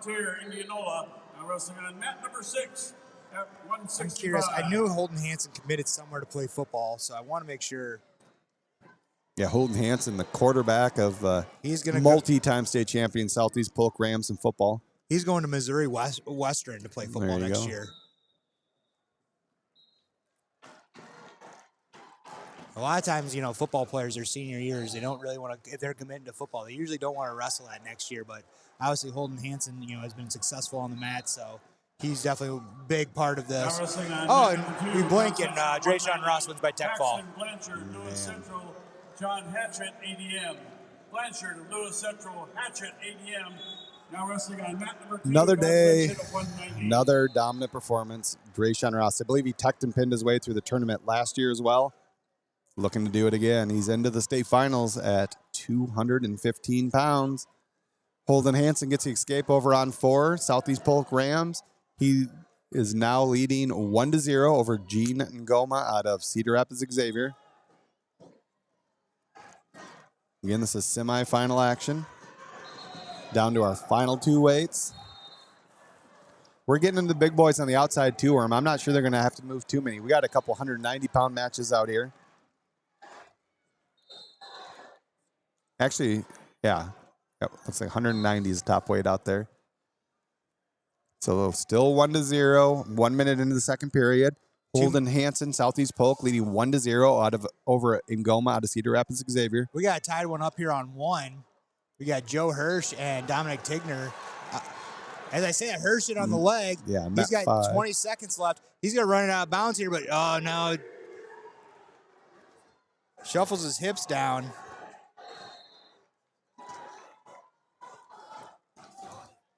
So not a lot of action going on this semifinal. Neither guy's really committing to a shot yet, but Holden Hansen leads 1-0. 15 seconds left here in the second.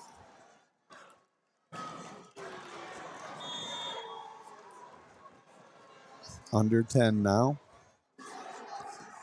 There's a little shot by Ngoma, no real threat there. So the second period's going to come to an end. 1-0 lead for Hansen, and Ngoma's choice.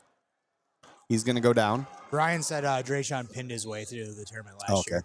I thought maybe he had one tech, but I knew it was all just absolute domination. You know what? If he texts his way through this year, let's just make it really interesting. We just challenge him. Just major everyone next year. Just his senior year. And that way, you know, he's just can do it all. Oh, Holden Hansen stops that first move, gets Ngoma flat on his belly here.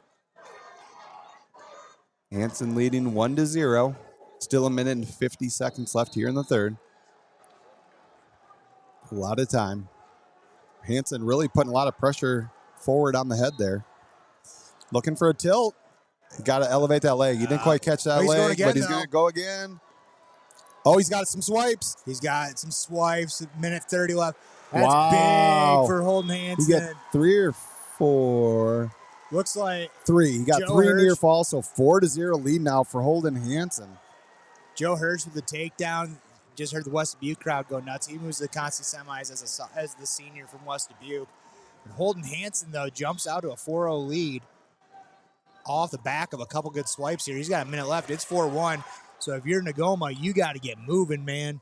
You got to start putting some fakes in. You got to start push-pulling. You got to start doing it all. Consolation at 175.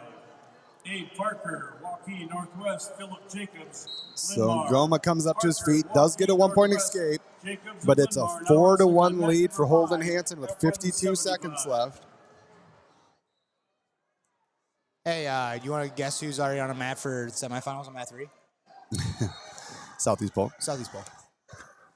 So what a big tilt out of Holden Hansen. Oh, and Ngoma in on a shot. They're going to call Warren Hansen for stalling. And Ngoma in on a low single. Trying to pull him back in. He's going to pull him in. Hansen's got to be careful. He's trying to kick away. I get Oh, it. there's a three. With 30 seconds left. Oh, and Ngoma's got to be smart here. Yeah. There he goes. There he goes around and covers. So tied 4-4. 20 seconds left now. Towards the edge of the mat. Hansen up to his feet. They're going to go out of bounds. 15 seconds. I'm standing up for this one. Yep. Let's do it. So 215 pounds. We're going to set the stage here. Number 2, Holden Hansen, Southeast Polk. Number 3, Gene Ngoma out of Cedar Rapids, Xavier. Tied up 4-4. 15 seconds left. Hansen needs an escape, and Ngoma's got to try to ride him out. Looks like Frankie's hurt down there on 1. There's a roll out of Hansen. He comes up on top. Nothing. They have called nothing. Great job out of Ngoma. Hansen, kick away. Don't turn back into him. Start rolling. Tries another roll. Watch that knee. Watch that knee. Watch 5 that knee. seconds. Oh, Yep, they're going to stop it. Hansen looked really close to a reversal, but great job of Ngoma keeping wrestling. You got to kick away, though. Yep. So they're going to go back to center. Only 3 seconds left. Hansen's going to have to hit something quick or we're headed into overtime. Looks over to Coach Ben Swalla over there for some advice. Swalla's like, just go, right? Just be explosive. You have 3 seconds here. Just be an athlete right now. Be an athlete. So there's the whistle. Clears arm, but Ngoma. Going overtime. Yep. So again, start off 1 minute on our feet. Ngoma has the only takedown of this match so far. Hansen got his points on a near fall.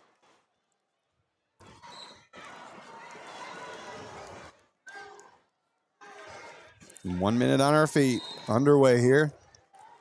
Sudden victory overtime in this period. First point wins. Nobody looks like they really want to do much right now. There's a little space between them, little hesitation. No real even ties. There they come back in, collar tie. That's where you just need to just. Ngoma drops down on an ankle. Close out of bounds, you only got one leg. Nope.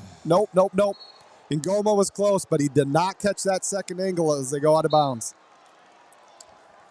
Let's see here. I tell you what, Ngoma's pretty explosive here himself, man. 30 seconds, man. See, here's the thing. You don't want to finish this match on a what if. You need to just kind of empty the freaking tanks right now. Yep. State semifinals, can't hold anything back. Yes. Winner gets a date with number 1, Drayshawn Ross. This is number 2, number 3 here.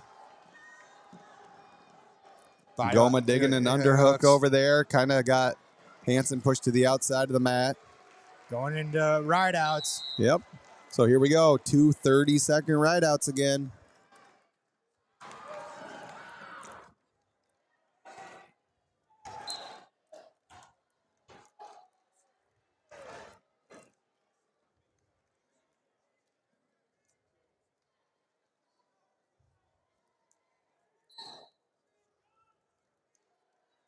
So Holden Hansen starts this first ride out, the second overtime on bottom. And Goma putting on a little bit of a ride here early. 20 seconds left. There's a chop. Hansen into a roll. And Goma catches it. Only 15 seconds left now. Holden Hansen on his base, but got to come up. Got to come up to your feet. There he goes. Goma drops to a leg. Brings it up in the air. Oh, chops Hansen back down. So there's a ride out for Goma. But here's the kicker. We have a full 30 seconds. Remember, Holden Hansen did get near fall in regulation. So he gets the So he option rode him right. quite a bit. He's going to try to ride him here again. Okay. So Nagoma's got, this is, I can't really describe it. You've got 30 seconds.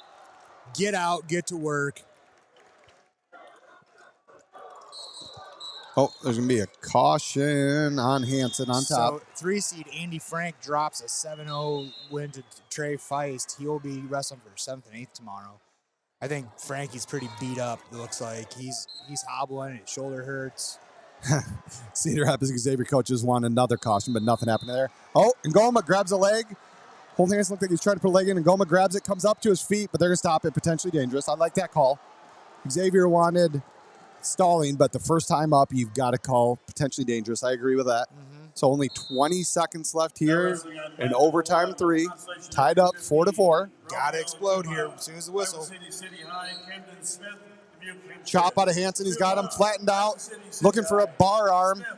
Let's see if he tries to do anything with it or if he just stays right out. He's kind of getting himself a little too far out in front here. And Goma now up to his feet.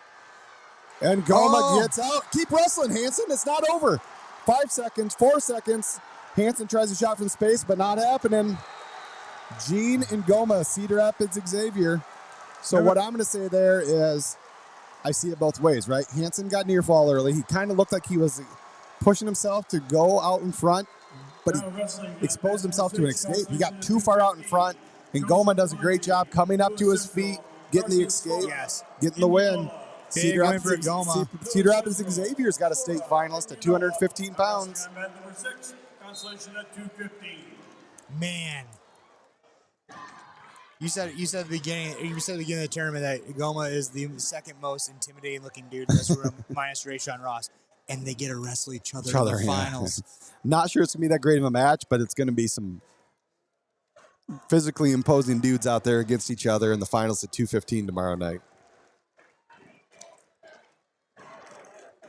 Coming up here on 4, we got Burcharding Johnson out of Norwalk. He's taking on Brady Hagan out of Dowling. They wrestled here just this last weekend, I believe, in districts. Yeah, that's 2 versus 3. Number 2, Burcharding Johnson. Number 3, Hagan. Over on mat 3 will be number 1, Cooper Martinson out of Southeast Polk, taking on number 6. That is Henry Moore out of Waukee Northwest.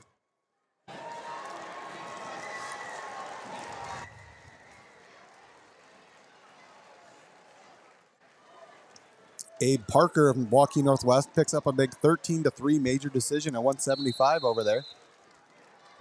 So we got a little break, I think a TV timeout here quick before the heavyweights. Hey, since we haven't really got a chance today, we haven't really had a chance at all to air our commercials today, so we do apologize to our sponsors. But we want to thank Raider Outdoor Power in Dubuque, Iowa for sponsoring this great audio stream for IAwrestle. Also, tomorrow, noon, after the medal round, IAwrestle will be hosting their IAwrestle State Finals Social from 12 to 5. They'll be introducing the IAwrestle 100-year can for Single Speeds Gable beer. Haven't been confirmed confirmed yet if Gable is going to be in attendance or not. But stop down, chat wrestling with Lars, Tony, the whole gang. And just talk wrestling. Oh, looking for a fall already on 3. Big throw, body lock throw out of Martinson. Go out of bounds, but that's going to be 7-0 right out the gate. But yes, Single Speed Brewery, get there tomorrow. Give Single Speed all your love. These guys are wrestling people, wrestling fans. Gable Beer, great beer. Owner David Morgan, Single Speed, was a wrestler himself in New Hampton, state finalist. Go give him some love. Oh, he's a New Hampton guy, eh? Yep. Up north and Well, started in Waterloo, Single Speed. Still in Waterloo. Now got one down here. Great. Martinson now with a cradle looking for more near fall. That's 4 more. That's 11-0. 40 seconds into the match. Cooper Martinson putting it on Henry Moore here. We have blood time already on mat 4, 0-0. Now Martinson got that arm out looking for the big old country boy, but Henry Moore does a good job moving his feet. All Martinson does is transitions into an inside cradle. Looking for a country boy. Martinson is just a big old country boy. Right. Martinson heading to play football next year at Pittsburgh State Division II. Pittsburgh State in Kansas. In Kansas, yes. Back on 4 underway. We are 1:10 in, still scoreless. Number 2, Borcherding Johnson. Number 3, Brady Hagan. Couple very familiar last names. Both their brothers were state finalists, I believe, at heavyweight. Martinson to cradle. He's going to look for either a tech or a fall here. This match is going to be over either way. There it is. 4 near fall. First period, minute 28 at heavyweight. We got a 15-0 tech fall. Southeast Polk Rams. Cooper Martinson. That makes 7, I believe. 7 state finalists for Southeast Polk. They go 7-3 in the semifinals. Half of their lineup will be wrestling on Saturday night. Man. That's impressive. Oh, looks like we got a little wardrobe malfunction on the head of Borcherding Johnson. Hagen kind of slapping at his head. I think he's maybe got tape around him that's coming loose. I don't think that's actually his headgear. Now wrestling on Yeah, it's the strap. Oh, yeah, it is. It's the top strap of his headgear. Gosh darn tornadoes. So that is the end of the first period, though. So scoreless through 1. Look at here. We're already on heavyweights on the outside, so we're winding down all the way around here. Again, we're almost done. Class 3A semifinals. 3A is going to clear up. We'll be back at 1:30 for Class 1A semifinal action. 6 o'clock tonight, Class 2A. So again, this is both of our favorite days of wrestling. Semifinals, state tournament does not get any better than this. Lived up to the hype so far in 3A. 1A and 2A got to keep pace here. Lars, what are some of the big matches we should be looking forward to in 1A? Just off the top of your head. Give me 4. Man, I think more than anything, I'm just looking at Don Bosco, see if they can just kind of try to blow this thing open. Team-wise, that's kind of the main thing I'm looking at. As far as straight matches, I would say one of my favorites, even though it's 4 versus 5, is at 106. Met early in the year. We've been talking a lot about Ian Mays out of Waco Wayland this week. Yes. Looking phenomenal. He had a really close win over Ethan Humphrey of West Branch earlier in the year. Collision course. I took Humphrey in my state finals here. I'm not going to lie, in the preview. I think that's going to be a great, great matchup right there, right away. 120. Cooper Hines, Jessup. Maybe doesn't quite get the love because everybody's looking at Schwab Adelfinger. Everybody wants that rematch of last year. Don't sleep on Cooper Hines out of Jessup at 120 pounds. Ranked number 3, I believe. Or no, he's ranked number 2, actually. He's going to be taking on number 3 defending state champion Liam Adelfinger. Definitely one to watch at 120 pounds. That's going to be one I'm really, really looking forward to as well. So definitely some good matches. 157. We had the undefeated freshman Boston Peters out of Westwood Sloan. He's been impressive. Been looking phenomenal. He runs into number 1 Bowden White out of Denver. We'll see. This freshman, the freshman got it in him to knock off number 1 there. Big match there as well. One I'm looking forward to. So there's 3 for you. Definitely 3 that I'm going to be keeping my eye on in Class 1A. That's sick. I mean, like you said, that Cooper Hines, you said, he's kind of doesn't get the love coming because everyone's wanting to see that collision course again, but he has wrestled really, really tough. That Ian Mays has impressed the heck out of me. Yeah, he's just wrestled with a lot of poise. Yep. Yeah, only a freshman down there. Again, you see a lot of youngsters at 106. Humphrey only a sophomore himself, but Humphrey's got a world of experience coming up through the ranks. Big Game Wrestling Club, West Branch, Iowa. So going to be a great match there as well. There's an escape on mat 4 to tie it up. Heavyweight. This is our last semifinal of the day. Class 3A. Minute 45 left. We are tied 1-1. Brady Hagan, Dowling Catholic, Colton Borcherding Johnston out of Norwalk, 1-1. Why would it not be 1-1 in the third period, right?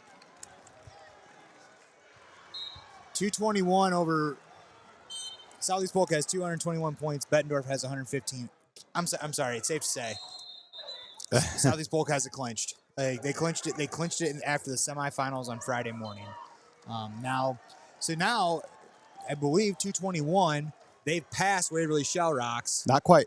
They quite. do not have the record yet, but they have 7 finalists. 1 win would, I believe, do it. Holy buckets, Lars. We are seeing history. Like you said, greatness. We like greatness. You are seeing greatness. Say what you want about Southeast Polk. Bash them, love them, hate them. I don't really care. Nothing but love for Southeast Polk. We are seeing greatness. We are going to see records broken tomorrow. Down here on 3, I tell you what, man. Joe Constable out of Fort Dodge, the sophomore, he is just he's putting a tournament together. Like, he really is putting a great tournament together. Yeah, a little bit of an undersized heavyweight, to tell you the truth. He's put a little size on over the last year or two. But he's probably 5'7" on a good day. Yeah, he's giving away some size here against Harris Beasley. Whoa, that poor camera guy. Oh. Just about had about 500 pounds, 550 dropping on top of him, but they're going to go back to the center. Still 1-1. I think we're, unfortunately, I hate to break it to you, I think we're heading for overtime here in the semis at heavyweight. It was always meant to be this way.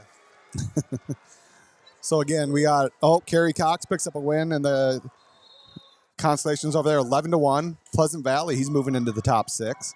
So we had our last 2 matches on the mat, 1 consolation, 1 semifinal. Of course, the semifinal now, here we go. We're heading to overtime. 1 minute on our feet. Number 2, Colton Borcherding Johnson, Norwalk. Number 3, Brady Hagan, Dowling Catholic. Kind of a shot out of Hagan. Heavyweight, you don't see him hit their knees a lot. There's a lot of reach in there. So, yes, Russ, both Schwabs are in the semis, and Bob Schwab is as advertised as well. Yeah, he had his hands full yesterday. Atlee DeWitt of Alburnett was really close to reversal at the end of that match. Hendrik Schwab does hang on for a 1-0 win, though, to punch his ticket to the semis.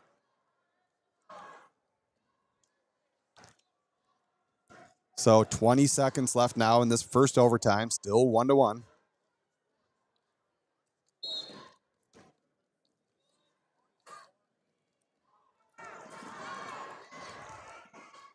Oh, it looks like Constable's going to be able to pop his hips through. Getting some near fall there.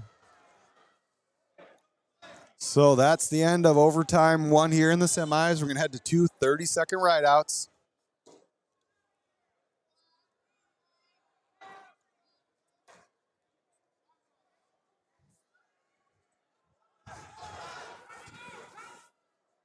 Again, this 3A has been the Southeast Polk Show.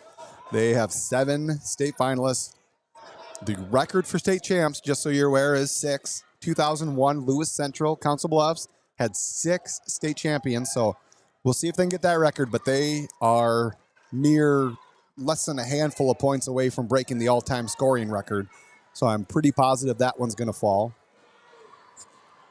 So 2-1 right now. Yep, Borcherding Johnson got the quick escape there. That's the end of overtime 2. So now it'll be Hagan's choice as we start overtime 3. Again, even if he gets out, we wrestle a full 30 seconds here. You got to keep wrestling. You don't stop it immediately. Borcherding Johnson covers there on the left side. Hagan up to his feet, looking for hand control. Borcherding Johnson drops to a leg, though, but good job of Hagan. Puts those big old tree trunks down. Oh, Borcherding Johnson looking for underhooks now. Tied 2-2, 14 seconds left. Kind of pushing Hagan around a little bit there. Now he's got a body lock, looking for a trip. Oh, nice job out of Hagan. Scramble, scramble. Oh. Borscht and Johnson real close to a takedown, but they go just out of bounds. Coach So Coach Burkle's asking for closeness. Only 2 seconds left here, so we're going to head to a fourth overtime, I'm afraid. So I'm not sure. Do you remember who scored the first point here? I believe Borscht and Johnson did. Oh, it looks like it's Hagen. Oh, it's Hagen. Okay. Going to be Hagen's choice. So this is, I believe, sudden victory. I know I said I was wrong, but I mean, the only time I was right was when it counted, man. So Hagen's going to go down. So 30 seconds here. Brady Hagen's got to get an escape. Borscht and Johnson's got to try to ride him out. 30 seconds left. Hagen here. back up to his feet again. Nice little crack back from Borscht and Johnston. But Hagen does a good job. He doesn't just belly out. No, he right back goes to the right tripod. to his knees, back up to his feet. Stalling. Yep, which is fine. Borscht and Johnston willing to give that up, but there it is. Hagen kicks away. Doing the little Trump. dance. Doing the Trump. All right. Brady Hagen, Dowling Catholic, 3-2 overtime win. He's heading to the state finals where he'll face Cooper Martinson, Southeast Polk. All right. Hey, guys, thank you so much for tuning in. We appreciate it. We will see you guys at 1:30 to start Class 1A. Otherwise, this is Worm, Lars Underbach. You got our one. We're out. Exiting the arena.